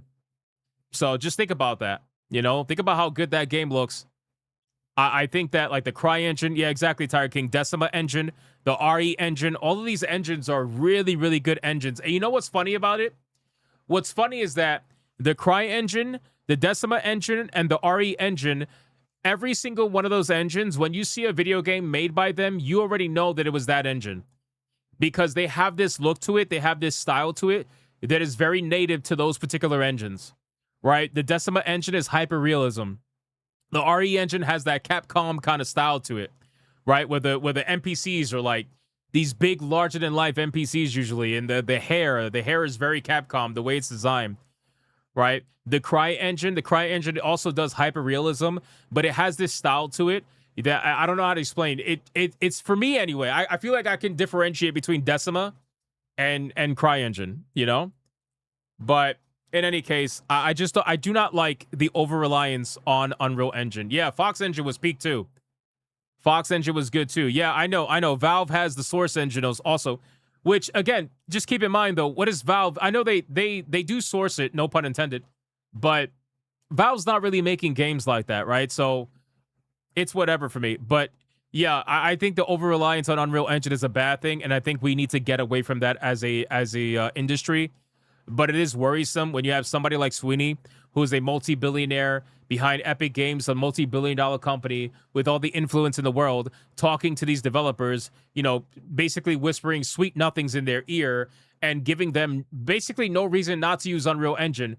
They essentially whore out the engine. I think they give it away for free or damn near free. It's very accessible. So hopefully they get away from that, but I don't think it's going to happen. Considering they're coming out with 6 already, They're coming out with 6 for a reason, and it's because they want to utilize 6 to really drive it home that they want to be the main engine of the industry. But again, anyway, that's just my personal opinion. I hope they get away from that though.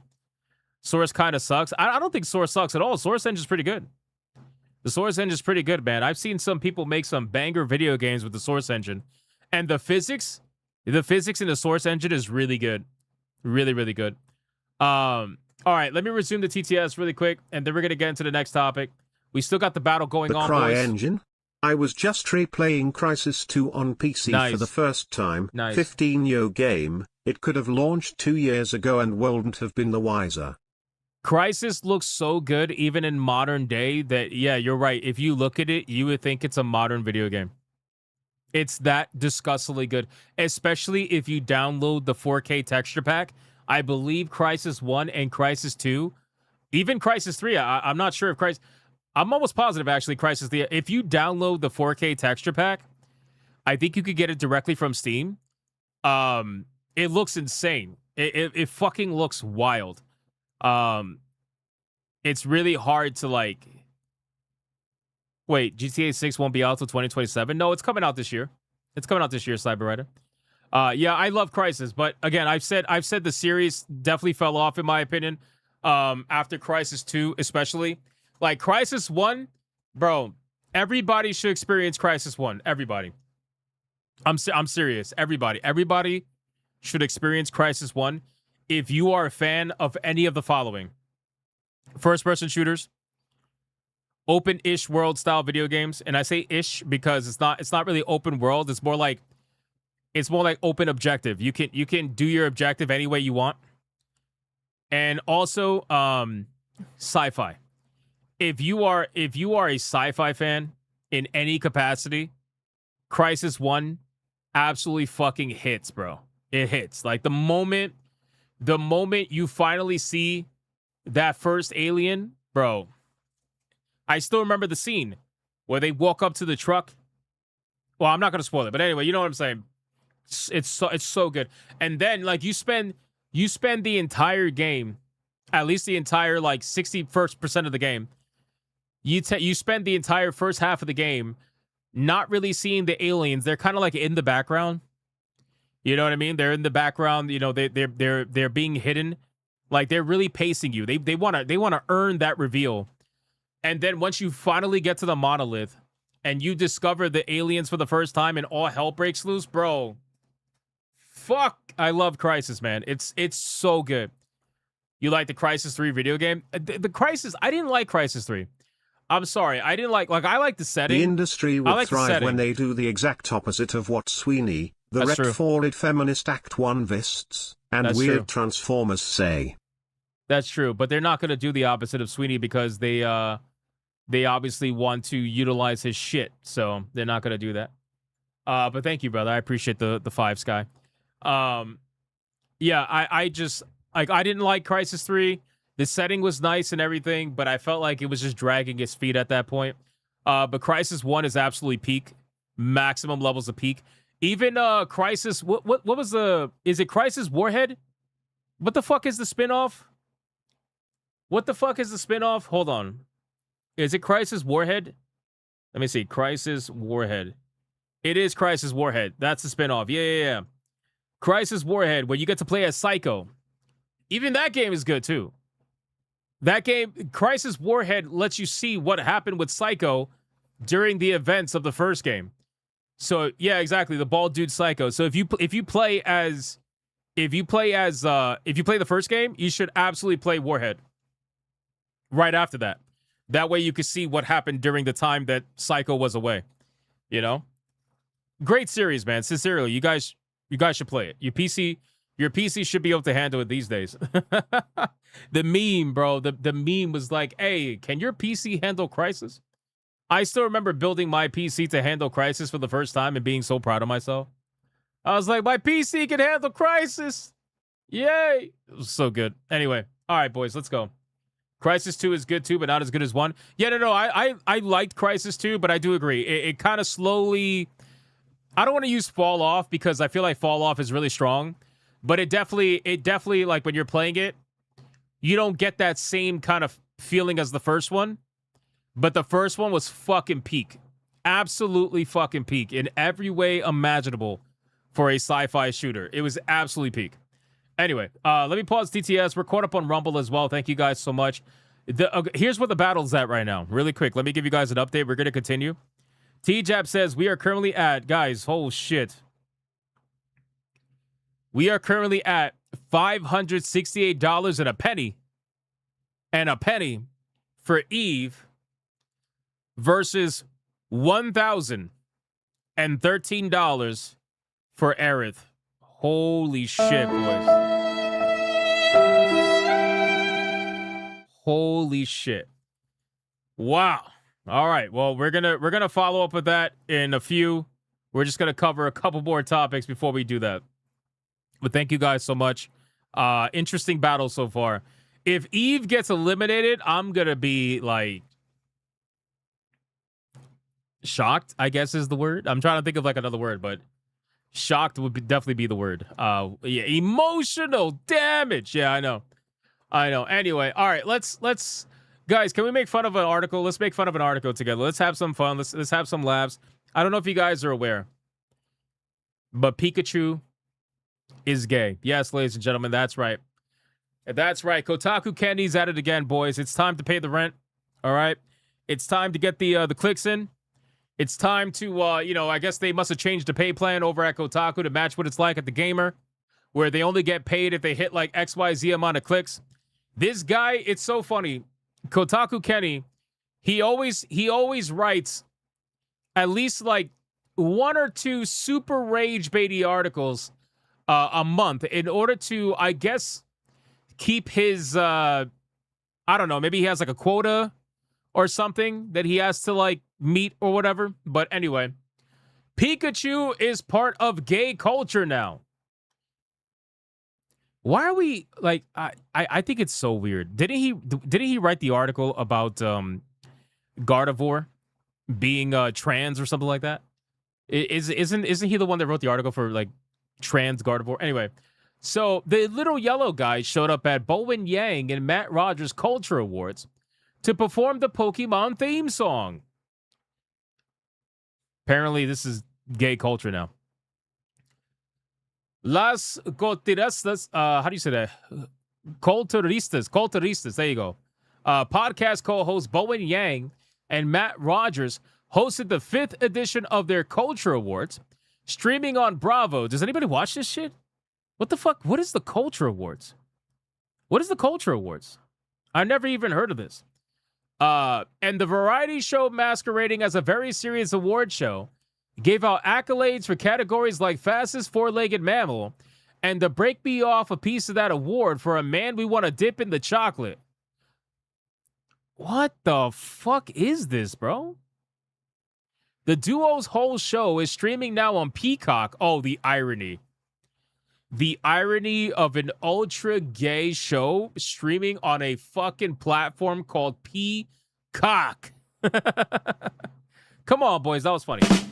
Anyway, on Peacock, if you're one of the 7 people who subscribe to that service. Okay, so they admit that nobody's watching this. Okay, that's fine. While the rest of us make do with clips circulating online of good bits and special guest appearances. One of those guest appearances in particular featured a star who deserves a spotlight, Pikachu. Okay.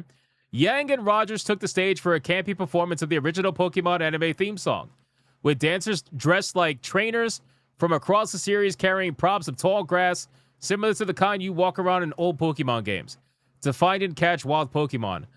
Who do they find in this grass? None other than the yellow guy himself. For those who aren't aware, that's not just any old Pikachu mascot costume on the stage. It's an official one that you might see at events like Go Fest and the World Championship Tournament. Did they get a permission for this? Damn, bro. Did they get permission for this shit? Uh-oh. They might be in trouble if they didn't. In other words, this performance was an officially sanctioned collaboration. Oh, shit. It was an officially sanctioned collaboration between the show and the Pokemon Company. Why would the Pokemon Company do this performance on a show that gets like 10 viewers? You don't think they got permission? I think they did. Unless they used a bootleg suit, unless they used the bootleg suit, which I don't think they would be allowed to do. I don't know. Appearing at the show like this puts Pikachu in the company of some pretty not safe for work performers. Oh, this is getting weird. That's growth for a brand that is typically very precious about its image, unless you're the U.S. government, I guess. The official Pokemon account on Instagram even commented on a clip of the musical number, saying that it was the most iconic performance of the night. Bro, what? Oh, no. Oh, no. What are we doing? Nintendo, no. Anyway, you could check out Yang, Rogers, and Pikachu's performance below. Yeah, but is this actually gay? Like, is the performance gay or is the show gay? Let's find out. Let's find out. Please rise and watch our hosts perform the original theme song. Fuck. Wait.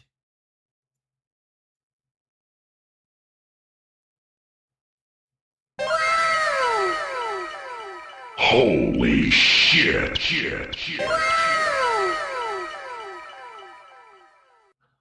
Wow. Watching this shit. Who are these people? Who is this award show? What is this award show for? Who's here? Who's even here? Bro, the size of this crowd is terrible. Sounds good though. What do you mean sounds good, Toxin? What do you mean sounds good, Toxin? Hey, Toxin, clean your ears. Listen, Toxin, I know you're black, Toxin, okay? So like Hispanics, what happens is in the heat, you start building up earwax even more, okay?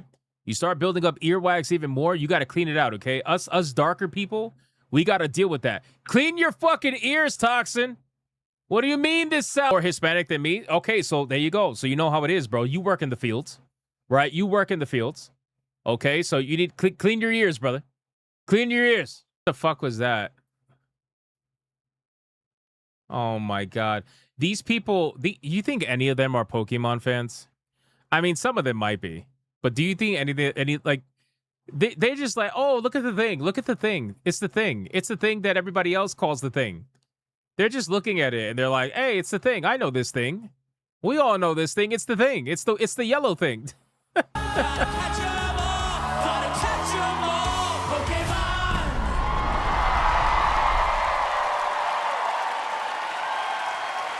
Jeez. Oh, shit. Wait. Damn. Holy shit. Ignore what's up here. Ignore what's up top. Damn. She's stacked. Yeah, nobody watches Bravo. Like, literally nobody watches Bravo, bro. This shit's so ridiculous. It's so... Anyway. So, yeah. I mean, listen. Apparently, I'll say this, though. I don't think the performance was very gay, to be honest with you. I think it was cringe. But like to call it gay though, like actually gay, like homosexual gay, I don't know about that. I feel like Kotaku Kenny is trying to rage bait with this article personally, and I think that he is he's trying to fill his quota with what do you call it? With his clicks and stuff like that. So I mean, good job, Kotaku Kenny. We get to laugh at some of the nonsense for sure. But yeah, Pikachu is part of gay culture now. Yeah, I don't think so. I don't think so at all. I think they just want people to get really mad at them. I'm just gonna laugh at them. I think that's really what we should do. Depends on your definition. Well, I mean like actual gay. You know what I'm saying? Like actual gay. It's not like fucking Pikachu is out here rocking a rainbow flag and shit. It's not like they had Trans Lives Matter on the fucking background during the performance. Pikachu came out, did his performance, and then they moved on. Now, I'll say this. I think it's weird that Nintendo decided to do this performance at a show that, like, I feel like no Nintendo fan is watching. I didn't even know this show existed. I don't think anybody knew this show existed. Did any of you guys know this show existed? I didn't know. I had no idea. But yeah, that's basically it. Give it time. I'd rather not. I'd rather not watch that again. I'd rather not watch that again. I'm okay. I don't want to give it any more time than I did. All right, let's resume TTS really quick. I don't think anything came in, but let's just double check. Torino dropped 2 over on Rumble, though. He says, who plays Pokemon? Porque no los dos. What? What?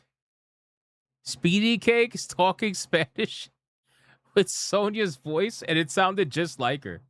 That's so funny. Torino with a 2 over on Rumble. Who plays Pokemon? Kids. What's gay? Anything got to do with it? There's no way it ends well. Either you're sexualizing kids or you're on a kids-themed show for adults. Yeah, that's the weird thing. Like I said, I don't think the showcase itself was gay. I don't think the performance was gay, right? But I do question the decision for Nintendo to take part in this kind of show. That's what I question. I'm like, why would Nintendo take part in this show? Like, how does this benefit them? Right? How does this benefit them? How does this help them in any way? I question how that actually, correlates to Nintendo fandom or Nintendo sales or anything. It's kind of weird. But anyway, that's basically it. All right, guys, let's pause TTS again. We are going to get on to the next topic. We got to talk about, hold on, let me X this out. What else we got? Okay, let's do the big topic. Let me take the ears off for the big topic. Honestly, Nintendo of America signed off on this. Yeah, they definitely did. They obviously they did. We know that. Guys, we need to talk about a massive story. Okay? It's a story that's been talked about for a couple of months now. And we finally got some sort of confirmation. But the problem is the confirmation is so vague that it basically isn't really a confirmation. But we're going to talk about it as if it is, because it is now being spread around as if it is, and I think it is, but they just don't want to say it is for some odd reason. So what am I talking about? PlayStation and exclusivity. The console wars are back, boys. The console wars are here, and we are officially watching it go down while everything else is crashing around it, by the way, which kind of makes this pretty damn hilarious, considering that PlayStation and Xbox want to go back to the console wars with exclusivity. Meanwhile, they're all firing a ton of people. Like, everything is crashing out around them, and they're like, yeah, well, at least we're going to be exclusive again. Yeah, I suppose. Anyway, so PlayStation CEO has finally responded. And they have finally said that seemingly PlayStation single-player titles are not going to be released on PC anymore. They're going to be abandoning the PC platform, and that the single-player games will, in fact, be PS5 exclusive, supposedly forever. But again, like forever. They said that last time, and they ended up going up on PC, so I don't really believe that. But anyway, we'll talk about it. So Hideki Nishino suggests live service PlayStation games will continue to be multi-platform. So this corroborates the story that we heard initially from Jason Schreier, okay, from Bloomberg. This story was a rumor that he was spreading around for months. There was no corroboration. We finally have a corroboration for this story. So it seems like it's been an eternity since PlayStation and Xbox were both moving towards multi-platform releases for big first-party titles, as Xbox seemingly returns to the idea of good old-fashioned console exclusives. Reporting from Bloomberg suggests that PlayStation is doing the same on PC, opting for first-party releases that stay on PS5 permanently instead of coming to other platforms after a period of time. Now, we have comment from PlayStation CEO Hideki Nishino that seems to add further weight to that reporting. Now, before we get into his actual comments, I just want to kind of go over some of the reasons why I think this is happening, all right? Number one, I think this is happening because this is where the competition is going, for whatever that reason may be, right? Xbox has decided that they want to cater to the console war stuff. They want to do the whole exclusivity thing. So I think PlayStation is going to naturally respond. Number two, I think that PlayStation already had this in plan anyway, because I just flat out don't think they like the PC platform. I don't think that they like the transparency that the PC platform has. I also don't think that they like the potential pirating that the PC platform has. I don't think they like any of that stuff. And I think that for them, they have gotten to the point where they just don't want to deal with it. Even if it means they lose money, they don't really care. They also don't like the fact that, like I said, with transparency comes people knowing how your games are performing. And PlayStation and Xbox, more so PlayStation, because PlayStation, bro, they're I don't know who's worse, PlayStation or Ubisoft. Both of these companies lie so goddamn much about how their games perform. It's amazing. But anyway, PlayStation does not like the transparency that the PC platform offers when it comes to knowing how games are performing. Even if it's video games that are old, that weren't released day and date on PC, they still don't like the fact that you can see the numbers, see how it's doing and all that stuff. They don't like it. They like to keep it secret. They like to keep it, close to the chest. They don't even allow you to have written reviews on PlayStation. It's all a star system. They don't like any of that. So they are going to take it off the platform because for them, I just don't think that this is going to be useful for them in whatever their actual goals may be, which I think for them is more so trying to reduce the transparency while offering some sort of like exclusivity feel to the PlayStation platform and trying to make it seem like they're answering the call, right? Because the funny thing is when Xbox announced that Gears of War E-Day was going to be exclusive and Clockwork Revolution was going to be exclusive, you saw online all everybody was doing, like all the console war kiddies, what they were all doing, they were tagging Sony. And they were like, you need to do this. Sony, you need to do this. Like they basically held Sony's foot to the fire. And they're like, well, Xbox is doing it, so you need to do this too. So I feel like they're going to start doing it with their single player games. And also, let's be real, guys. Let's take a look at some of these single player games, okay? You guys know I've said this before, and I'll say it again. Their sequels are doing terribly, okay? Their sequels are doing horribly.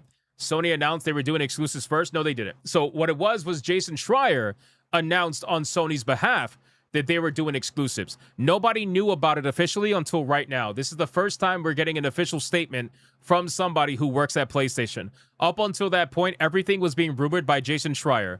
That was all a Jason Schreier rumor. There was no official statement whatsoever about Sony abandoning the PC platform and going exclusive again. It was all rumors. But anyway, so just as like a reminder, right? Like, the whole thing that's going on with their sequels, I mean, it's pretty evident, okay? Yes, we only have the Steam numbers, but the numbers do not lie when it comes to the pattern recognition, when it comes to their sequels. And we already know these sequels have underperformed on PlayStation as well.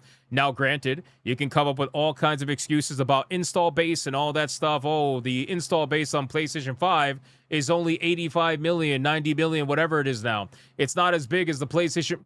It doesn't matter, bro. Like, these sequels are getting completely wrecked, and some of them did make money, right? Because some of them actually had smaller budgets. For example, Ghost of Yotei had a pretty small budget in comparison to something like Spider-Man 2, right? Or something like God of War Ragnarok. These video games had much bigger budgets in comparison to Ghost of Yotei, so obviously they're still going to make money even though they sold less, right?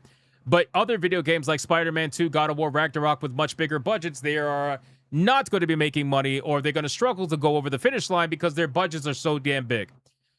It's only going to get worse for some of their sequels if they continue to go down the line that they're going, right? God of War Laufey, they don't want, bro, they don't want people to know, okay? They don't want people, you know what's going to happen. If they put God of War Laufey on Steam, what's the first thing that's going to happen, guys? Come on. If you're watching this as a video, comment down below. If you're watching this live, comment in the chat, because I know you guys know what's going to happen. The moment Laufey releases on Steam, what do you think is going to happen? They're going to go immediately to SteamDB, and everybody's going to be making fun of how poor the game's performing. Because this is what it is. Like, everybody knows that, because the game is going to perform poorly in comparison to Ragnarok, which, by the way, already performed poorly compared to the first God of War video game, right? And keep in mind, these video games all released late. It's not like any of these video games released day and date on PC. So you can't even say, oh, well, God of War Ragnarok released late compared to God of War. God of War released late too. 35,615 concurrent players. If you go to God of War, the first one, 73,529. Both of these video games released late, okay, on Steam. So you can talk about that excuse all you want. Nobody's believing it. So God of War Laufey is probably going to perform the same as Ragnarok, if not worse, which is not necessarily a good thing considering the budget for these games, right? Even Spider-Man 2, okay? Spider-Man 2, 28,189, okay? If you look at Spider-Man 1, 66,436, right? So again, the sequels have trended downwards, and they don't want people to talk about this. They don't want people to know about this, which is why even on PlayStation, what were they like beta testing the showing the numbers for the performance of their games, but they were only doing it for their live service games. They weren't doing it for their single player games. They don't want to do that, right? So looking at this, I understand that. I just feel like Steam complicates things for them. I feel like for them, they have a very, I guess, strict way of doing things as PlayStation, and even Xbox too, by the way, but more so PlayStation. They have a very strict way that they are doing things, and I think for them, it's a hassle to deal with Steam it's a hassle to deal with the transparency of the PC platform. It's also a hassle to deal with the potential pirating issues that come with the PC platform. They don't want to deal with any of that shit. So, even though they do make money on the Steam platform, because again, look at God of War Ragnarok. It's sold over 1 million copies. That's a good amount of money. It's not like that's not chump change. Nobody's going to turn down the amount of money that they make from this without good reason. And I think that's their reason, right? It's just kind of like a combination of things. So anyway, in the latest issue of Japanese magazine Famitsu, spotted and machine translated by Reset Era user Redkong XIX, Nishino responds to reports that PlayStation is stepping away from releasing first-party single-player games on non-PlayStation platforms. As we come to expect from CEOs of massive companies, his words are vague, which again, this is what I said before, so keep that in mind. His words are very vague here. And I feel like the reason why they are vague is because they always want to give themselves an out. Right? If this ends up not being true, or if this ends up not working in their favor, if they ever need an out to get out and go back to PC, they're going to leave themselves open. So they're never going to be very direct. But anyway, it says there's an inherent fuzziness to machine translated quotes, but the implication reads pretty clear to me and mirrors Bloomberg's reporting. First-party single-player games will be PS5 exclusives, while live service games will continue to be multi-platform. Still, it sounds like Sony will consider each release on a case-by-case basis, which, by the way, the whole case-by-case basis thing, Jason Schreier has completely said that that's not true, right? Jason Schreier says, I guess they're not going to lay this out publicly, but there's no ambiguity in their strategy. During a town hall weeks ago, Herman Holtz told staff that their single-player narrative games will be PlayStation only, and he explained that they were inconsistent with their PC releases. They didn't make enough money, and they want to keep their IPs aligned to their own platform. Confirmed this with two people who heard him say it. There is no case-by-case basis here. Okay? So again, I don't believe the case-by-case basis thing either, personally. But anyway, I'm just telling you what I see. So this is what it says. We've always determined platform selection based on the characteristics of each title. If releasing a title on PC would maximize the gaming experience, by gaming experience they mean money, we'll continue to consider that option. Our current main policy is that for single-player games developed in-house, keyword in-house, we will further refine the value of the gaming experience that PlayStation can offer. Keyword in-house. We will further refine the value of the gaming experience PlayStation can offer. So this is like the weirdest, most vague way of saying that we're going to focus on the PlayStation platform with our single-player video games, right? But then with the live service games, he says, at the same time, we believe it is important for live service games to reach a wider audience through online multiplayer. Well, that's because that's the only way they get money. So we continue to view releases on both PS5 and PC as the standard. Regardless of the platform, we will make decisions based on the principle of delivering the best possible gaming experience that maximizes each title's unique features. So I guess if you look at his words, you can kind of see how it may seem like it's a case-by-case basis. It's not going to be, okay? Exactly. Soros from House Marquee was a major flop, right? Yote, in comparison to its first game, didn't sell nowhere near as much. God of War Laufey, I'm sorry, boys. I don't care what kind of stories they give you. I don't care what kind of like weird asterisk like sales metrics they give you. Like, oh yeah, this game sold just as good as the, PlayStation 4 #1 best-selling video game 10 years ago. So that means it's a success. Whatever bullshit they give you, I'm telling you right now, Laufey is not selling nowhere near as much as God of War 1. It might sell close to God of War 2, maybe, but I just don't see it. I don't see it personally. And they want to avoid Steam for that particular reason, on top of other reasons as well. It's not just one thing. But anyway, so commenting on Nishino's remarks today, Bloomberg Jason Schreier adds that there's no case-by-case basis, which we already talked about. Now, guys, what does this mean, right? What does this mean for PC as a whole? Absolutely fucking nothing, okay? No offense to the PlayStation boys out there. I know you guys, you love your platform. That's fine. I hope that you have a ton of fun. I don't know of many PC gamers that are out there right now crying that they're not going to get access to Ghost of Yote, Soros, God of War Laufey, and whatever the fuck else they come up with, right? Wolverine. I don't know if anybody, like maybe Wolverine people wanted to play. I don't know of anybody that's crying about any of those other video games. I think that they're going to be perfectly fine without those games coming on PC. But of course, you're going to have console warriors that are going to be out there saying, oh, PC players are felted. PC players, what are you going to play now? What are you going to play now? Oh, I don't know. Maybe like the 20,000 video games that release yearly on this platform? What the fuck? Even if half of them are trash and the other half of that half is like average. Are we really doing this right now? It's insane, bro. I think people really want this console war thing to be a thing. I mean, at the end of the day, they obviously they can make it happen. It seems like we're going down this route. It seems like the console wars are back. It seems like exclusivity is back. I will say this, okay? With the console wars and exclusivity and all this nonsense, I will say that the competition should make for some really interesting things in terms of like watching it go down. But here's my biggest concern with exclusivity on PlayStation. It has nothing to do about the games that they have out now that we're going to be missing out on. I don't give a fuck about those games.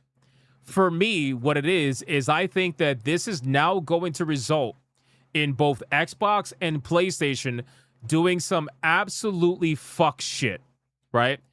Doing some absolutely fuck shit. What do I mean? I think that they, especially PlayStation, I think that they're going to pull a Tim Sweeney. That's what I think is going to go down. And that is what I think is very concerning. I think that they are going to start trying to offer deals. They're going to start offering contracts. They're going to start offering all kinds of shit to start trying to make certain video games that would not have been PlayStation exclusive. They're now going to start offering these things to try to make those games PlayStation exclusive. Because right now they said video games made in-house, but I think that it's going to expand beyond that. And that's what I believe is most worrisome. That is very concerning to me, right? There's a reason why Stellar Blade abandoned the PlayStation platform exclusivity and they're now releasing everywhere because with all intents and purposes, Stellar Blade was saved by the PC platform. It sold way more on PC than it ever did on PlayStation. I'm concerned that there's other video games that we may be interested in. You guys should already know which one I'm thinking about. You guys should already know what I'm thinking about. There's two companies I'm thinking about right now. From Software and Square Enix. That's what I'm thinking about. I feel like, even though I know From Software has an exclusive deal right now with Nintendo for Dustbloods, I would not be surprised if PlayStation tries to make some fucking weird fuck shit deal with From Software or Square Enix or whatever the case may be, because Square Enix is desperate. From Software, not so much. Square Enix is desperate for money. They're getting completely wrecked out there. If they can get money from PlayStation to save them in exchange for exclusivity, I don't know. But I don't really think that they have that kind of portfolio these days to warrant exclusivity, but From Software absolutely does, you know? So I'm very concerned that they're going to play that game, and I'm also concerned that if PlayStation plays that game, then Xbox is going to play that game too. And before you know it, we got all kinds of retarded, dumb shit going down that nobody benefits from other than Twitter users with blue check marks. They are trying to farm the console war to make money on X. They're the only ones that are going to benefit from this shit. Everybody else is going to basically take the L, and it's going to be really unfortunate. So, yeah, exactly. Bloodborne 2 will be PS6 exclusive. You know, it's so funny, Sanguine. If you remember, many months ago, maybe even a year ago, I actually ended up saying that I believe that they're purposely holding on to Bloodborne in order to make it a PS6 release game. I remember saying that ages ago, right? Either that or like a Bloodborne remaster, kind of like what they did with Demon Souls, a Bloodborne remake for PS6. I genuinely believe that's going to happen. But anyway, because keep in mind, Demon Souls has never come out on PC. It still hasn't come out on PC. So even though they haven't been doing exclusives recently, they still do have some exclusive games that they never released on PC for a reason. So I'm very concerned that they're going to go down that route, you know? But in any case, I hope that that's not what it comes to, but I can't help but see the writing on the wall. So right now, they're saying it's just in-house studios. I think it's going to move past that. We'll find out, obviously, in a few months as time goes on. And we kind of need something a little bit more, like, concrete. This whole vague statement about, oh, you know, maybe, like, I hate that shit. Just come flat out and say it. GTA 6 will make some money. Well, GTA 6 is going to be exclusive to PS5 for a little bit. That's going to come out on PC. It's probably going to come out like 2 years later or something like that. But it's definitely going to make its way to PC. There's no way Grand Theft Auto is not coming out on PC. There is no way.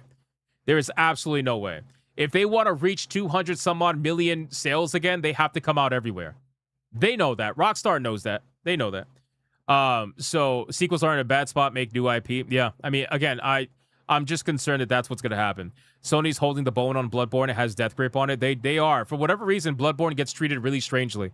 I don't know why that is. But in any case, we're going to follow up on this as more information comes out. I have a feeling that over the next couple of months, we're going to hear something more concrete. But this is the closest to concrete that we actually got. So it is what it is. What can you really say at that point? Exclusivity's back. Console wars are back. We are back at the nonsense, boys. We are back at the nonsense. All right, let me resume the TTS really quick. I think we had something over on Rumble. No, I already read that one. Okay, hold on. I read that one. Sorry about that. Boys, are we caught up? We are caught up. All right, great. Hashtag Aerith. Oh, no, we're not. I'm lying. Boys, we're closer to Typho versus Aerith. Girl boss fight in a car wash. Oh my God, come on. I'd buy that for $1. Moo ha ha ha ha. I can't, bro. I can't. The DSP mwahaha shit is ridiculous. I can't. And why did it say Tifa like that? Typho. It's terrible. Because it's not cinema slot. You can't insert ugly HR Karen into the main character slot. Listen, I'm going to say this, man. I don't know where they get this idea that apparently, like, I guess PC gamers are dying to play PlayStation video games. I don't know where they get this idea, but at the end of the day, bro, PC gamers have more video games than console gamers could ever imagine. Again, I'm not trying to shit on console gamers. I'm just telling you what the console fanboys say, right? Because there's a difference between like the console fanboys and the regular console players. The console fanboys are out here like, oh, what are you guys going to play now? What are you going to play? Bro, we have more. I'll put it to you like this. Hold on. Let me see if I'm right in my numbers. I don't want to assume. How many video games are available on the PlayStation platform in total? Let's see. So, PlayStation 5. No, this is not accurate. Hold on. PlayStation 5. Number of games. No, you know what? Let me put PS5. Hold on. PlayStation 5.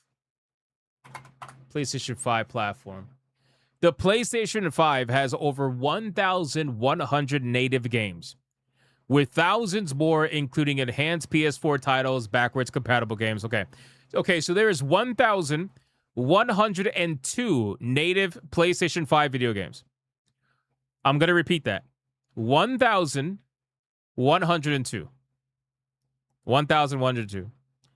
I just came in as Hypno Kobe because he has to play GTA 6 on a console. I'm not going to play GTA 6. I've said that many times. I'm going to wait until it comes out on PC. I've said that many times. Like, I know there's other content creators that are going to go buy it on console. I'm good, bro. I got plenty of games to review. I'm more than good. PlayStation has 1,102 native PS5 video games. Brother, I have what's the number right now? Let's see. I have 2,450 video games just on my Steam account by itself. Think about that. I have 2,450 video games. And you got people out here that'd be like, "Oh, what are you going to play now that you can't play PlayStation games?" What, bro? What are we talking about? Anyway, it is what it is. Let's get into the next topic. After gaming on PC a little over a decade, I refuse to downgrade back to a console. I lose all my mods, all my emulated games, all the pirated ones, Steam, hell no. Yeah, I mean, there it is. I also think, by the way, guys, I know I've said it already, but I'll just reiterate. I also think that piracy has a big thing to do with this. I think piracy has a really big thing to do with this. I think that's part of the reason why. GTA 6 is the largest piece of media to ever release. Not playing it on day one is crazy. Why is it crazy? Why is it? I don't understand. Why is it crazy? Why is it crazy not to play GTA 6 on day one? Why is that crazy? I'm confused. Are you talking from like an enjoyment standpoint? Because the enjoyment's going to be there 2 years later when it releases on PC. The enjoyment's going to be there. So what's the? I'm confused. I really want to know. Like why do you have to play GTA 6 on day one? I'm confused on that. Why would they care about piracy? So you'd be surprised. You'd be surprised. I think these console companies absolutely do care about piracy, and I think that it's a world that they were opened up to. I think it's a world that they were opened up to when they released their games on PC. I don't think it's something they were necessarily ready for. I think they knew about it. I think they were educated about it, but I don't think they were ready for it. You know, so I think that piracy is definitely part of the reason why. Just feel like you're missing out on a shared collective. What shared experience? It's a single player game. A shared collective experience. I don't give a fuck about playing GTA while everybody else is playing GTA. I'm being so serious right now. How is it a shared collective experience? What am I going to be like, oh, did you play the new GTA? No. I don't give a fuck, bro. I don't care. That's like that, bro. That's the FOMO shit. That's the FOMO oh my God, shit. These That's what they rely on. peasants need to wash the crap off them for all the poop they sling. All the poop they sling is crazy, bro. It's crazy. Yeah, I don't get like the fear of missing out on Grand Theft Auto, bro. The honeymoon phase on Grand Theft Auto is gonna last about a month. It's gonna last about a month, and then it is going to be completely over. And then the people who are gonna play it are gonna play it, and the people they're gonna move on. The news moves very fast. You're gonna pre-order physical just so I can stand in line at midnight release. There's nothing wrong with that, bro. Like, again, just because you want to do that, it doesn't mean that everybody else wants to do that.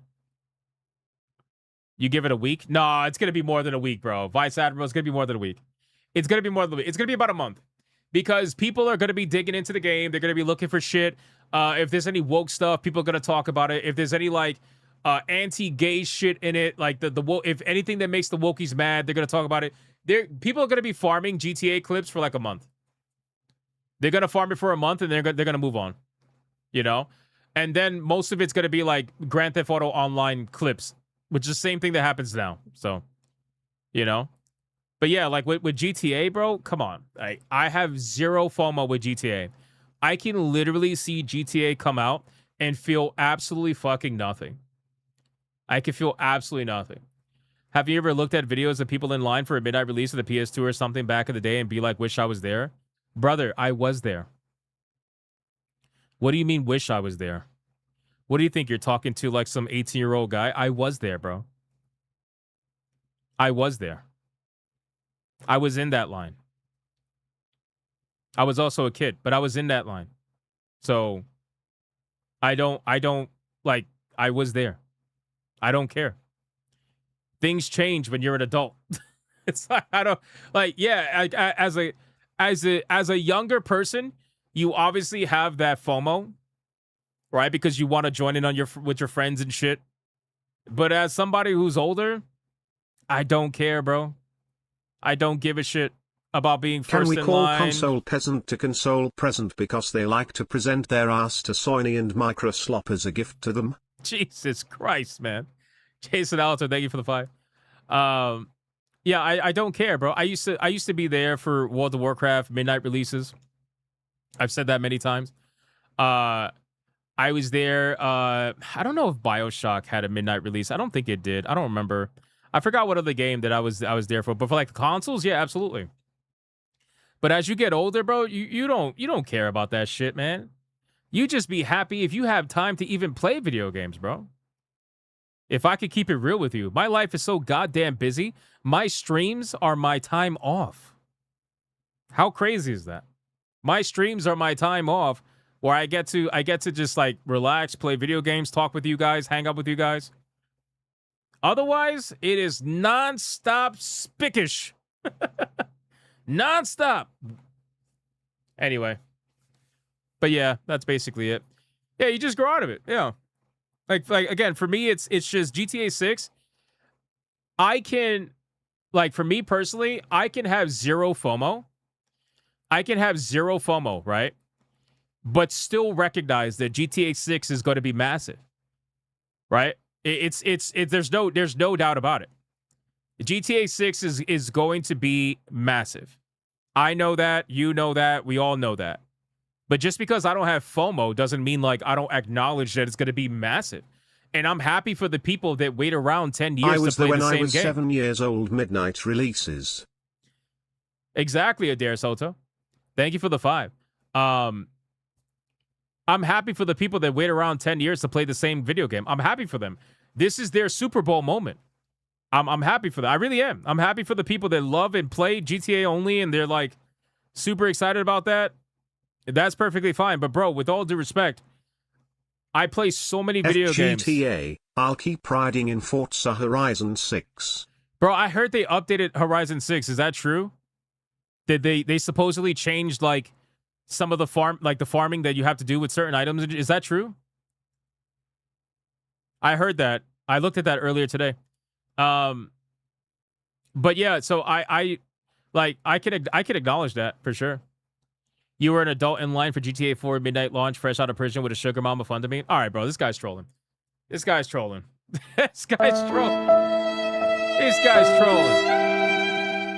He is absolutely trolling. Big Dick Rock is trolling, bro. He is trolling. He's a GTA character. That's what it is. They put him in the game. They put him in the game, bro. That's what it is. No, but yeah, it's like, I'm glad for the people that are going to make their memories, and I'm glad for the people that are going to be able to, do the midnight release or whatever for GTA 6. That's fine. But for me, bro, I have moved on from that. It's not that I don't want to play the game. It's that I don't have to play the game on day one on a platform that I don't want to play the game on. If I know the game is coming to my platform, I'll wait for my platform. And if the game is not coming out on my platform, then I won't buy the game. It's that simple. It really is. It's that simple. I don't understand that people that have FOMO for video games, like this is what the marketing teams try to take advantage of. They try to take advantage of people that have this level of FOMO. And then when they hear somebody else say, I don't have FOMO, they can't comprehend somebody existing in a world that is not so hyped for GTA that they got to go run out and buy it on a fucking console that they don't want to play it on. It's like, they can't comprehend it. And they're like, oh, you're just lying to yourself. I'm not. I'm literally not. You're going to see me playing other video games on the day that GTA 6 releases. GTA 6 might be $100. I heard it's $80. I don't know if it's true, but I heard it's $80 apparently with the pre-orders. That's what they said, $80. That's a good price. I will say it's a good price for GTA. There is absolutely going to be an insane amount of what do you call it? Content in GTA. Is FOMO our last topic? This is T-Jab trying to tell me to wrap it up. T-Jab. T-Jab. Oh my God, T-Jab, bro, it's so funny. J Bear says biggest grossing movie of all time is Avatar at 3 billion. GTA 5 was 10 billion. GTA 6 would be double. But yeah, but bro, J Bear, like, do we understand like how disingenuous that is though? Like, I get what you're saying, and obviously that's factual information, but the representation of that information is extremely disingenuous. The entertainment industry, Hollywood, right? And movies versus the gaming industry in terms of revenue and in terms of how much money each industry brings in. It's not even remotely close. We're on different fucking universes at that point. Like it just don't even bother comparing it. Think about the amount of video games that release per year, and now think about the amount of movies that release per year. It's not even close. It's not even close, right? So, who really watched Avatar? I watched Avatar. Sure, but what does that do for me? Make me go watch Avatar in theater day one? No. That's the thing. There are people that didn't go watch Avatar at release. They waited till they came out on DVD or whatever, you know? Humans Bad, the movie. I despise Avatar. Why am I not surprised? Imagine being one of those guys paying for $100 to play online for an $80 GTA game on a $1,000 console just for one game. Cyborg, the thing is, though, there are a lot of people that do that. That's just the truth. There are a lot of people that actually do that. I mean, we went over the licensed 8 terabyte SSD drive. There is an SSD drive. Think about it. That is like almost $4,000 licensed for the PlayStation 5. My point is, no entertainment has ever reached anything like 20 billion. Well, that's because no entertainment no entertainment has been anywhere close as like what the gaming industry is. Why do you think the gaming industry has been co-opted by so many different activists and so many different investment firms? It's because there's nothing like it. It is the biggest industry. It's not even close. Nothing comes anywhere close to this industry. You know? Poor G-Jet. Okay. I'm sorry.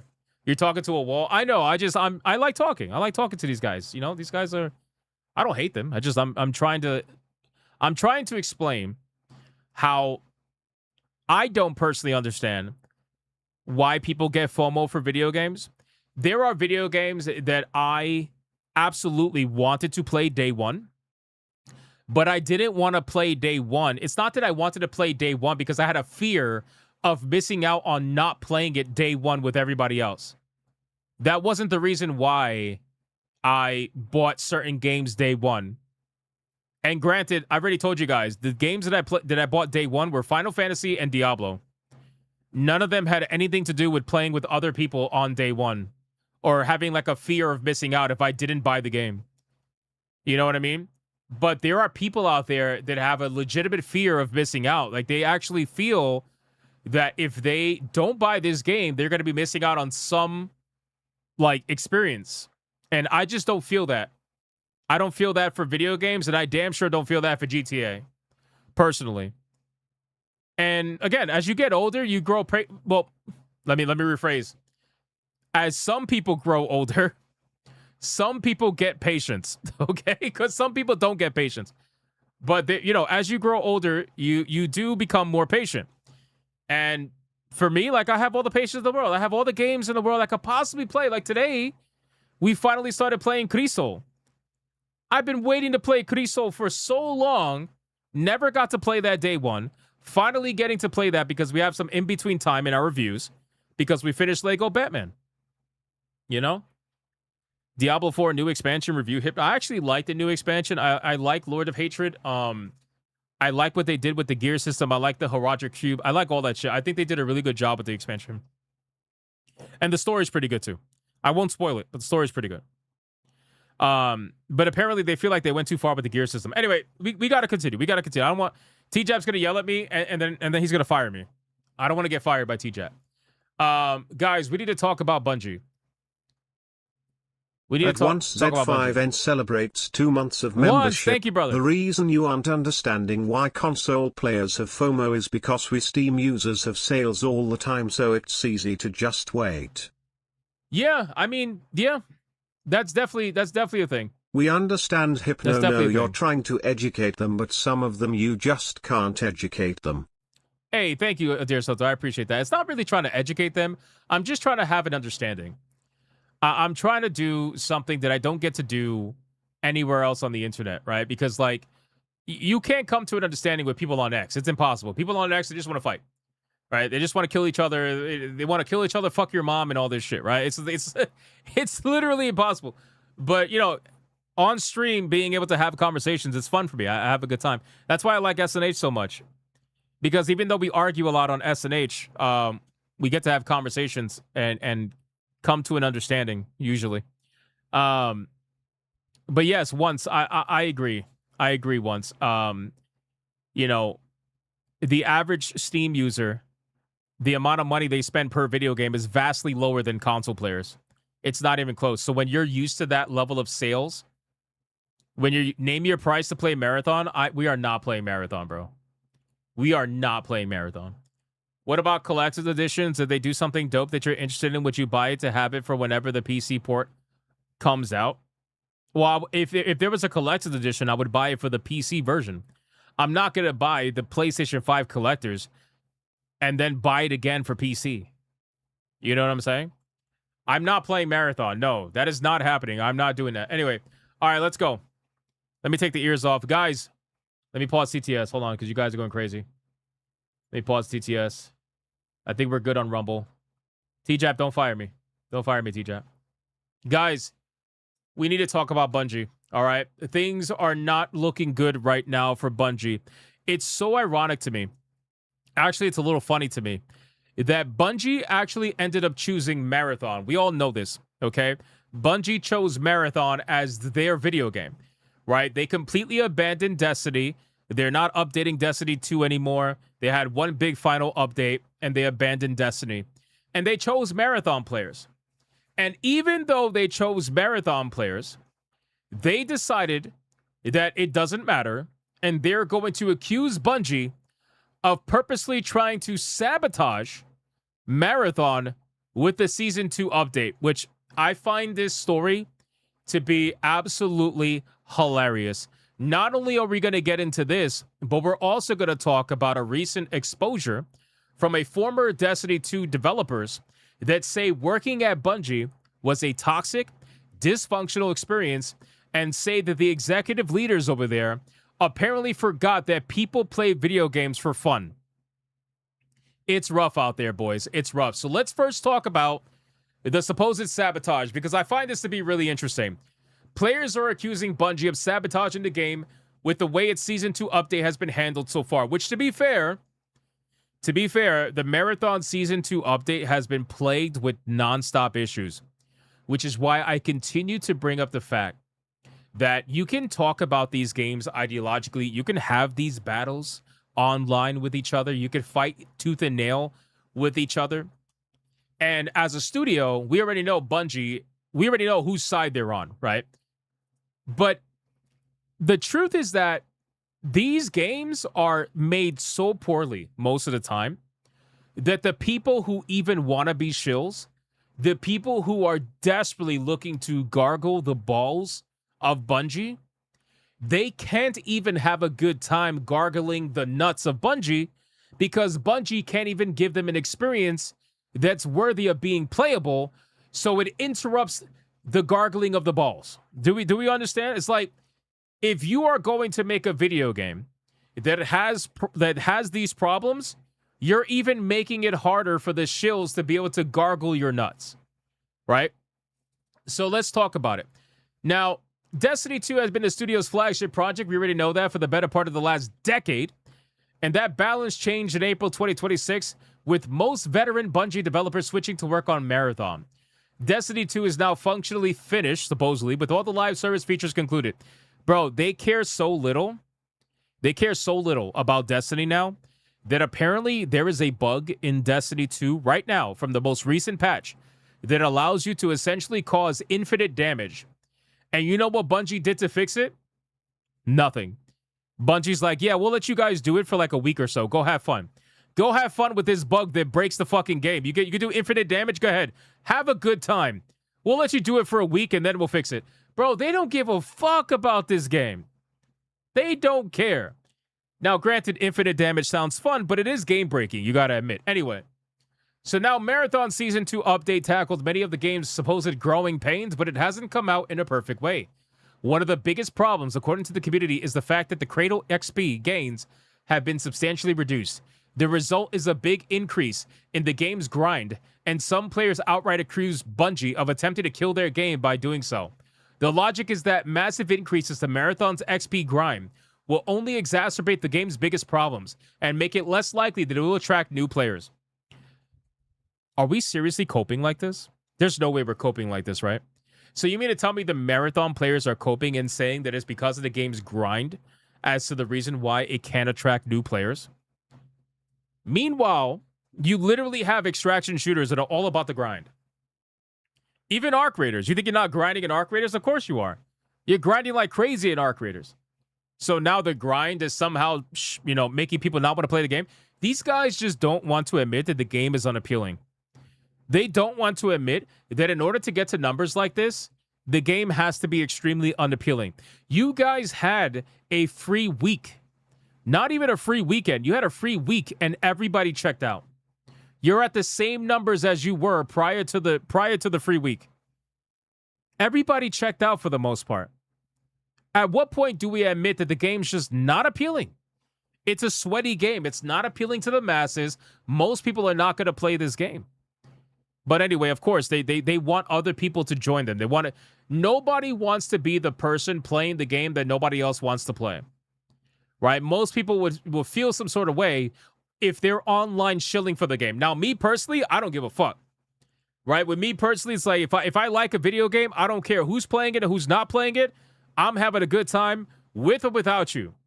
Right? So people make fun of me for liking Cat Quest. I don't give a shit. I am out there with the cats, sailing away on the seas, killing pirates. I do not give a fuck. Right? But there are people out there that will actually let the conversation online dictate how they feel about the game in a negative way. They can't play the game that they enjoy without other people enjoying it with them, which is kind of weird. But anyway, though Marathon has certainly received his fair share of blind hate, the point brought up by the community isn't necessarily wrong. Destiny 2's final update effectively breathed new life into the game to the point that the servers crashed. Marathon hasn't had the same sort of injection since day one. What are you talking about? Marathon is the new game. Why does Marathon need a breath of fresh life into it when it's like a 3-month-old video game? Destiny 2 is fucking years old, so of course it makes sense that they're gonna do an update to the game that breathes new life into the game. You're supposed to have new life already. You're a new game. You've only been out for 3 months. Why do you need new life already? Are you admitting that it's dead? Is that what it is? Are we finally admitting that Marathon is cooked? Are we admitting that it's dead? Probably. But Marathon's 12K daily player, hey, respectfully, it's 11.7. Go fuck off. Daily player peak doesn't compare favorably to Destiny's 115,000 peak. Making the game grindier on purpose isn't likely to have a positive effect in this respect. I don't think that they're trying to sabotage the game. I think what it is that they don't actually know what they're doing. I think for Bungie, they make certain video games a certain way. They make cinematic first-person shooters, right? This is what they're known for. They make story-based cinematic first-person shooters. When that kind of a studio then decides that they want to follow the trend, instead of being the trendsetters, and they want to become extraction shooters, they don't exactly know that field. They don't know what they're doing. They don't know what makes an extraction shooter attractive. They don't really have it in them. So I think what it is that they're struggling to try to understand how to balance this game because they don't know how to really go forward with this game.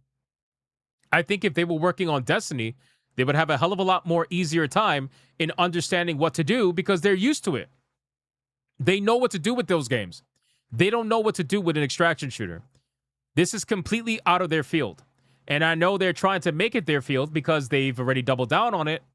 But I think this is out of their field at this point. Now, let's kind of go back.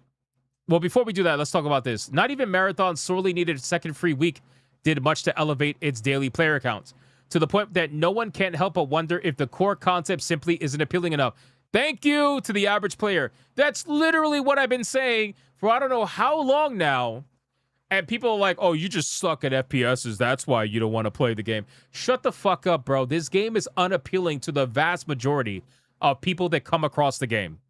When people look at this game and you say, hey, man, are you playing Marathon? And people are like, hey, what's Marathon? And you're like, hey, go check out the screenshot. See if you like it.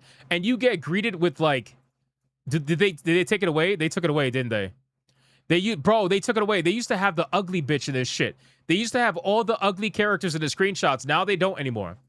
Now they don't. Now they just have the guns. They're trying to pretend like it's just like cyberpunk style video game.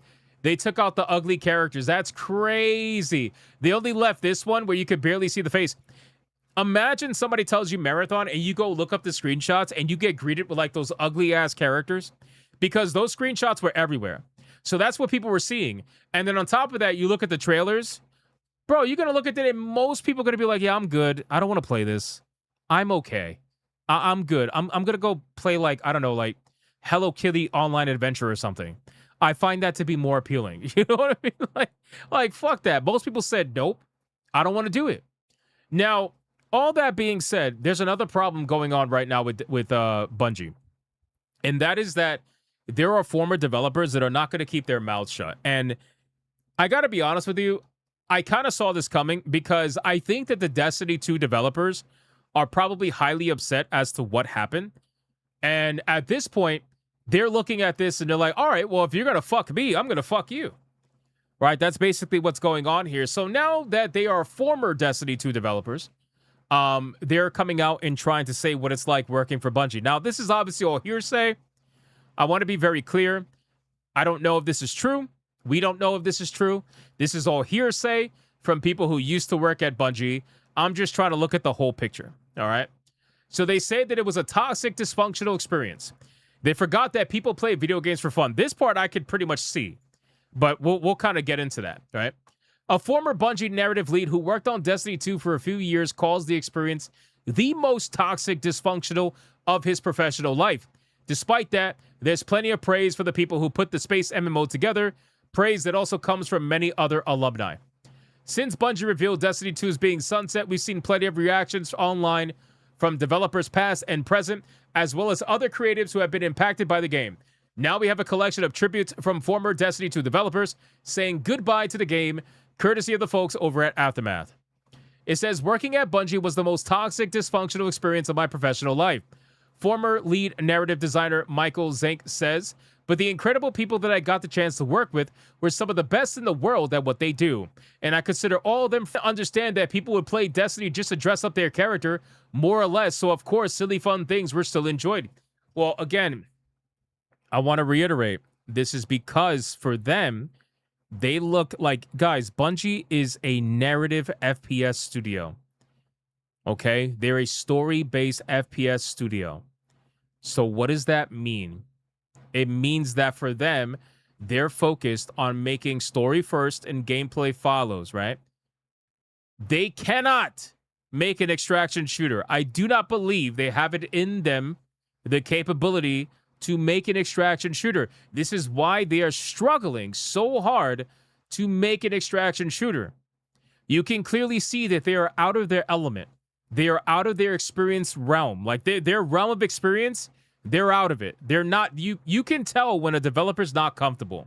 I have a feeling that we're going to probably end up seeing this most likely with Fable as well, because Fable's being made by Playground Games, and Playground Games obviously makes racing games. They make the Forza Horizon series. So we're probably going to see them out of their element. Same thing with the, what was it? What was the most recent game with the Chinese Room, right? Same thing with the Chinese Room. The Chinese Room ended up making, what was it? The Vampire the Masquerade? Was it them that made it? I think it was them that made it, right? Same exact thing.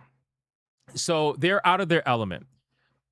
It's a bait and switch? I mean, maybe. At this point, guys, I'll leave it with this, right? Because initially I was going to go to the Steam forums, but at this point, I don't know, man. It is the same shit. Like, people, look at this. Destiny 2 already bleeding players. They actually want Destiny to lose. I cannot believe that we're in a world where there is a civil war going on right now. There's a civil war going on within Bungie's player group, and Marathon players actually want Destiny to die. Do they not realize that they're going to be like Destiny? It's only a matter of time. They're going to be like Destiny. You can want Destiny to lose, but that doesn't mean that Marathon's going to win. And I think that's the funniest thing about all of this. They think that if Destiny loses, Marathon wins, and that's not true. If Destiny loses, all it means is that Marathon still could potentially lose because, brother, these numbers, they're not it. They are not it. You're going to have a really hard time. And I think reality is going to set in very quickly for Bungie fanboys. So, well, I should say, let me rephrase, Marathon fanboys, because Bungie fanboys, they're fighting each other right now. So you really can't say that right now. Actually, let me just check Destiny 2 out of curiosity. Whoops, not Crimson Desert. Hold on. Destiny 2. Oh, come on, bro. You really talking shit? When your game's at 11,000, this game has 101,000 more than you.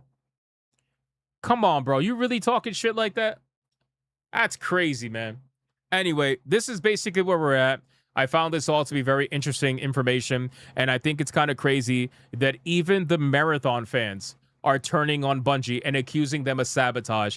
I think that's pretty fucking wild, but I'm also not surprised. So, let me get the TTS going, and then we're gonna finalize this crazy battle. We gotta understanding their sub-room IQ poop takes hypno will cause you to lose brain cells. Please don't abuse yourself like that. Fair enough. Fair enough. Do I think Bungie made the wrong choice? Yes. Yes, I do. I do. All right, boys. Are we ready? Are you ready to do this? We're gonna put the ears back on. T-Jab's mad at me. T-Jab's gonna fire me. He's gonna fire me, guys. That's it. It's over. T-Jab's firing me. Guys, let's do the battle. We gotta pick a winner. All right. We gotta pick a winner. And then we're gonna go to the gaming stream with Leon. T-Jab's gotta go. Guys, this has been a pretty crazy battle, okay? Right now, Eve is losing. If you're a Stellar Blade fan, if you're an Eve fan, this is your last chance. Otherwise, it ain't gonna end well. Aerith is ahead by a little over $500 right now. That's where it's at. I think Aerith is a little over 1,000, and Eve is a little over 500. Eve is at $568.01. Aerith is at $1,013 according to T-Jab. I just got a gifted game. I'm gonna check that in a second. Boys, final song. Final song. If anybody's gonna save Eve, now is the time. Here we go. Let's go. Who is gonna move on to the next round? This is the final one. Whoever wins is the last quarterfinalist. Whoever wins this is gonna face off against Tally. Let's find out, boys. What happened to the people who wanted Eve versus Tifa? What happened to that? What happened? I don't know, boys. Technically, they both died. That's crazy, bro. That's crazy.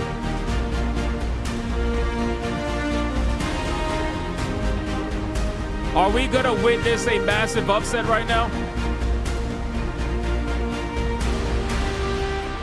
Are we gonna witness a massive upset right now? I thought people wanted Eve versus Tifa. That's what I thought. But it don't look like that. It don't look like that, boys.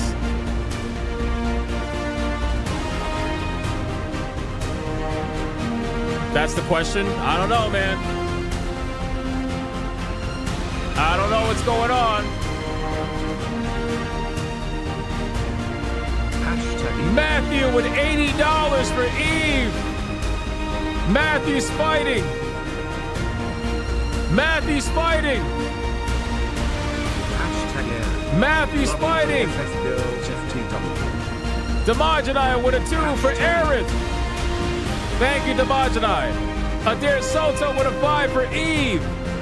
Adair Soto's fighting, boys.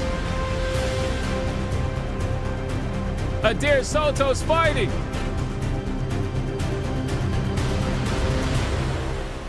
Holy shit, boys. This is it, man. This is it. Guys, D-Draconic with a 5 on Rumble for Eve. Let's go, D-Draconic. Boys, this is it. This is it. Final countdown. Who is going to win? Aerith or Eve?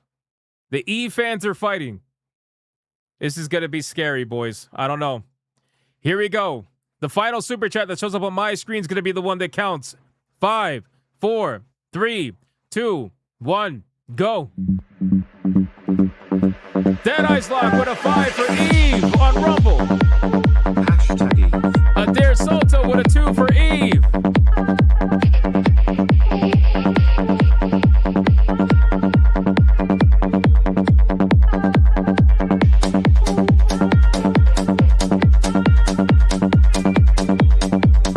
Torno with a 20 for Aerith on Rumble.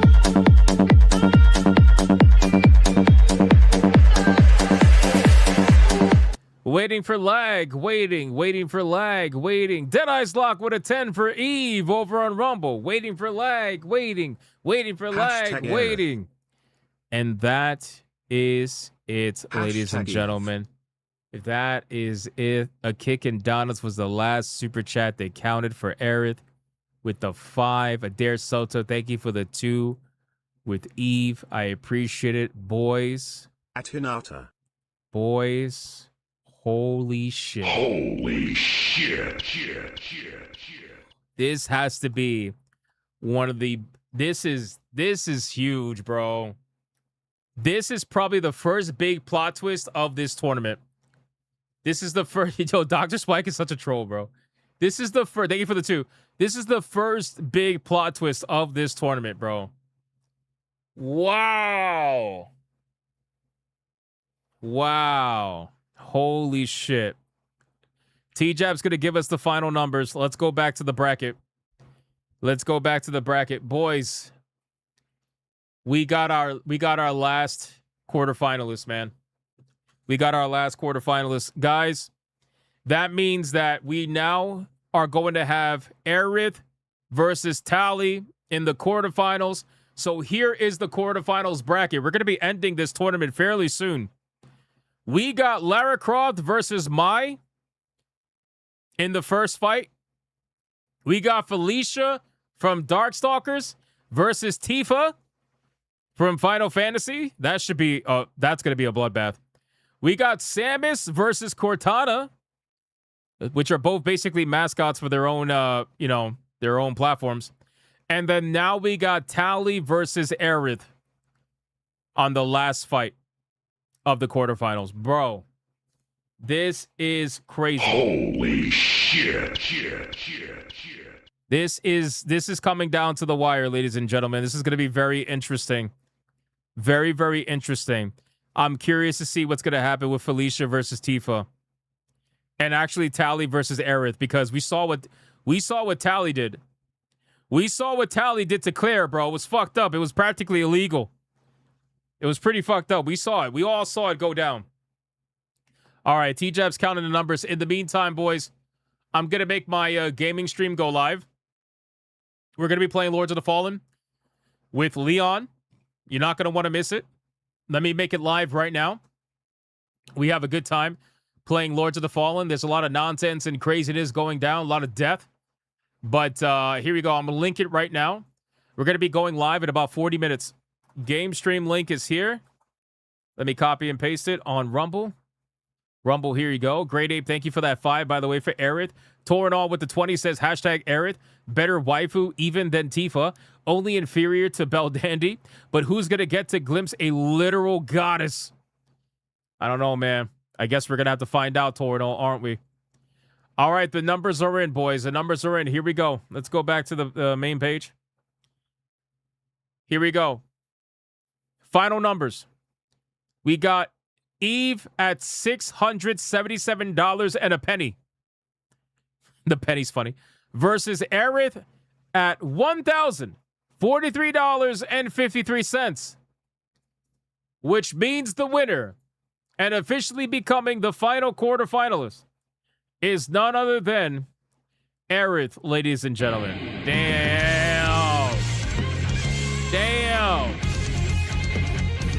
Holy fuck, bro. Holy shit. Honestly, crazy. There's so much coping that's gonna happen right now. There is so much coping that's gonna happen right now, bro. So much coping. Holy shit. Holy shit.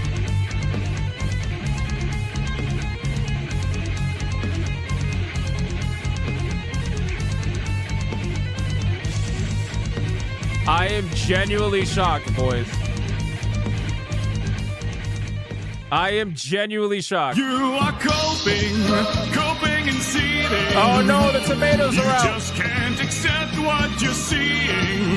Yes, you're coping and seething. The truth is scalding, and now you are molding and coping so hard.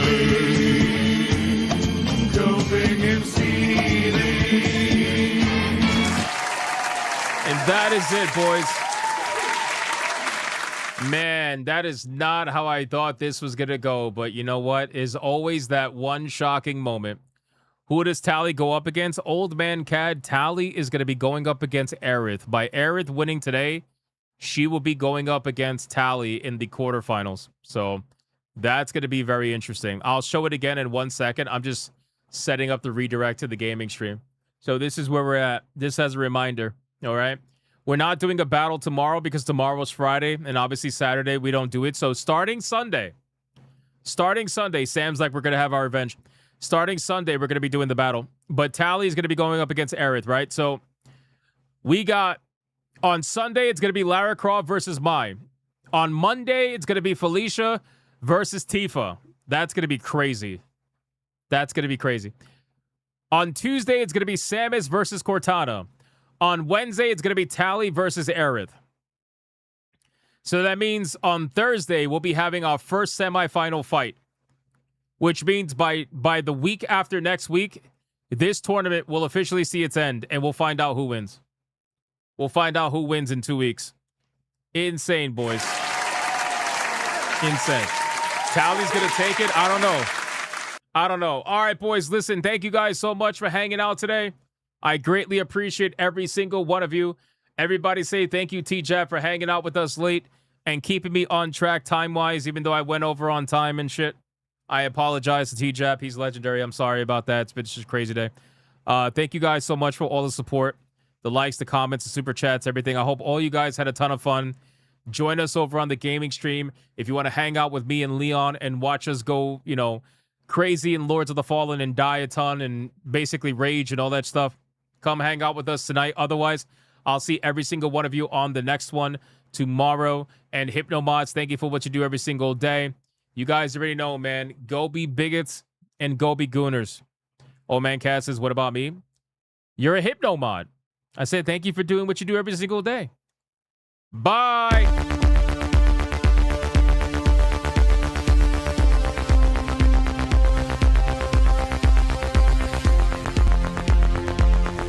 Oh, shit, that's right. Wait. Time out.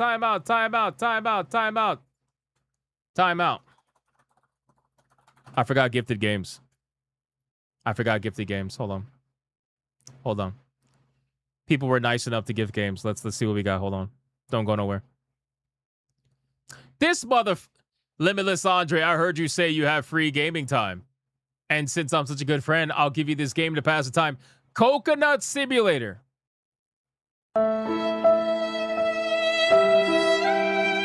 You made me interrupt the outro for Coconut Simulator.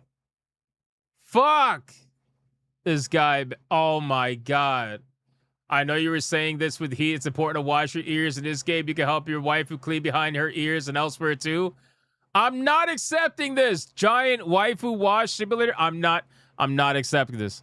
I am not. Goodbye. Limitless Andre. Thank you, sir. I appreciate it. Dr. Spike, 5 memberships. Thank you. Bye. Crazy bastards.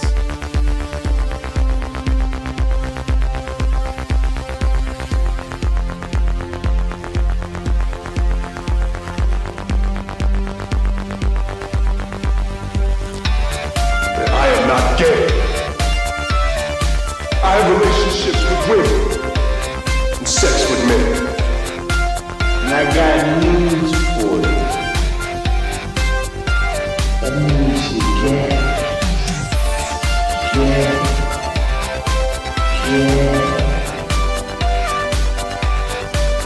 Poor kids are just as bright and just as talented white kids.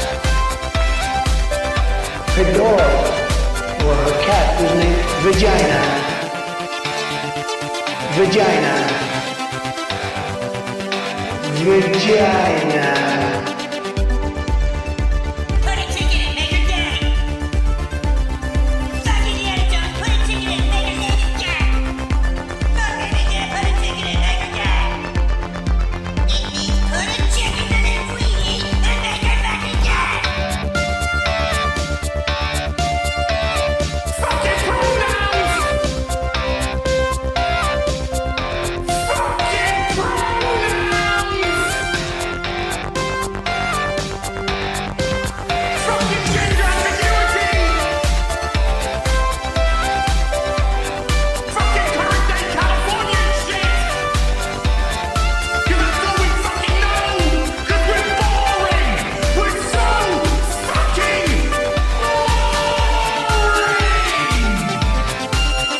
at the touch of the black man. I bring life. I bring life.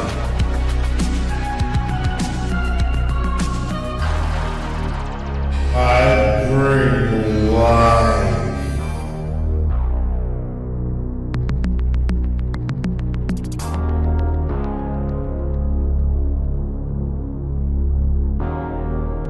I bring life.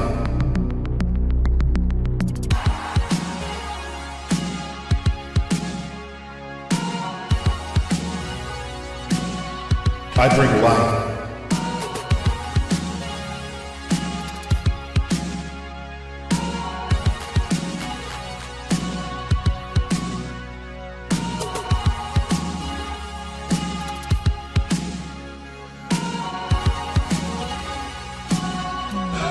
That's right!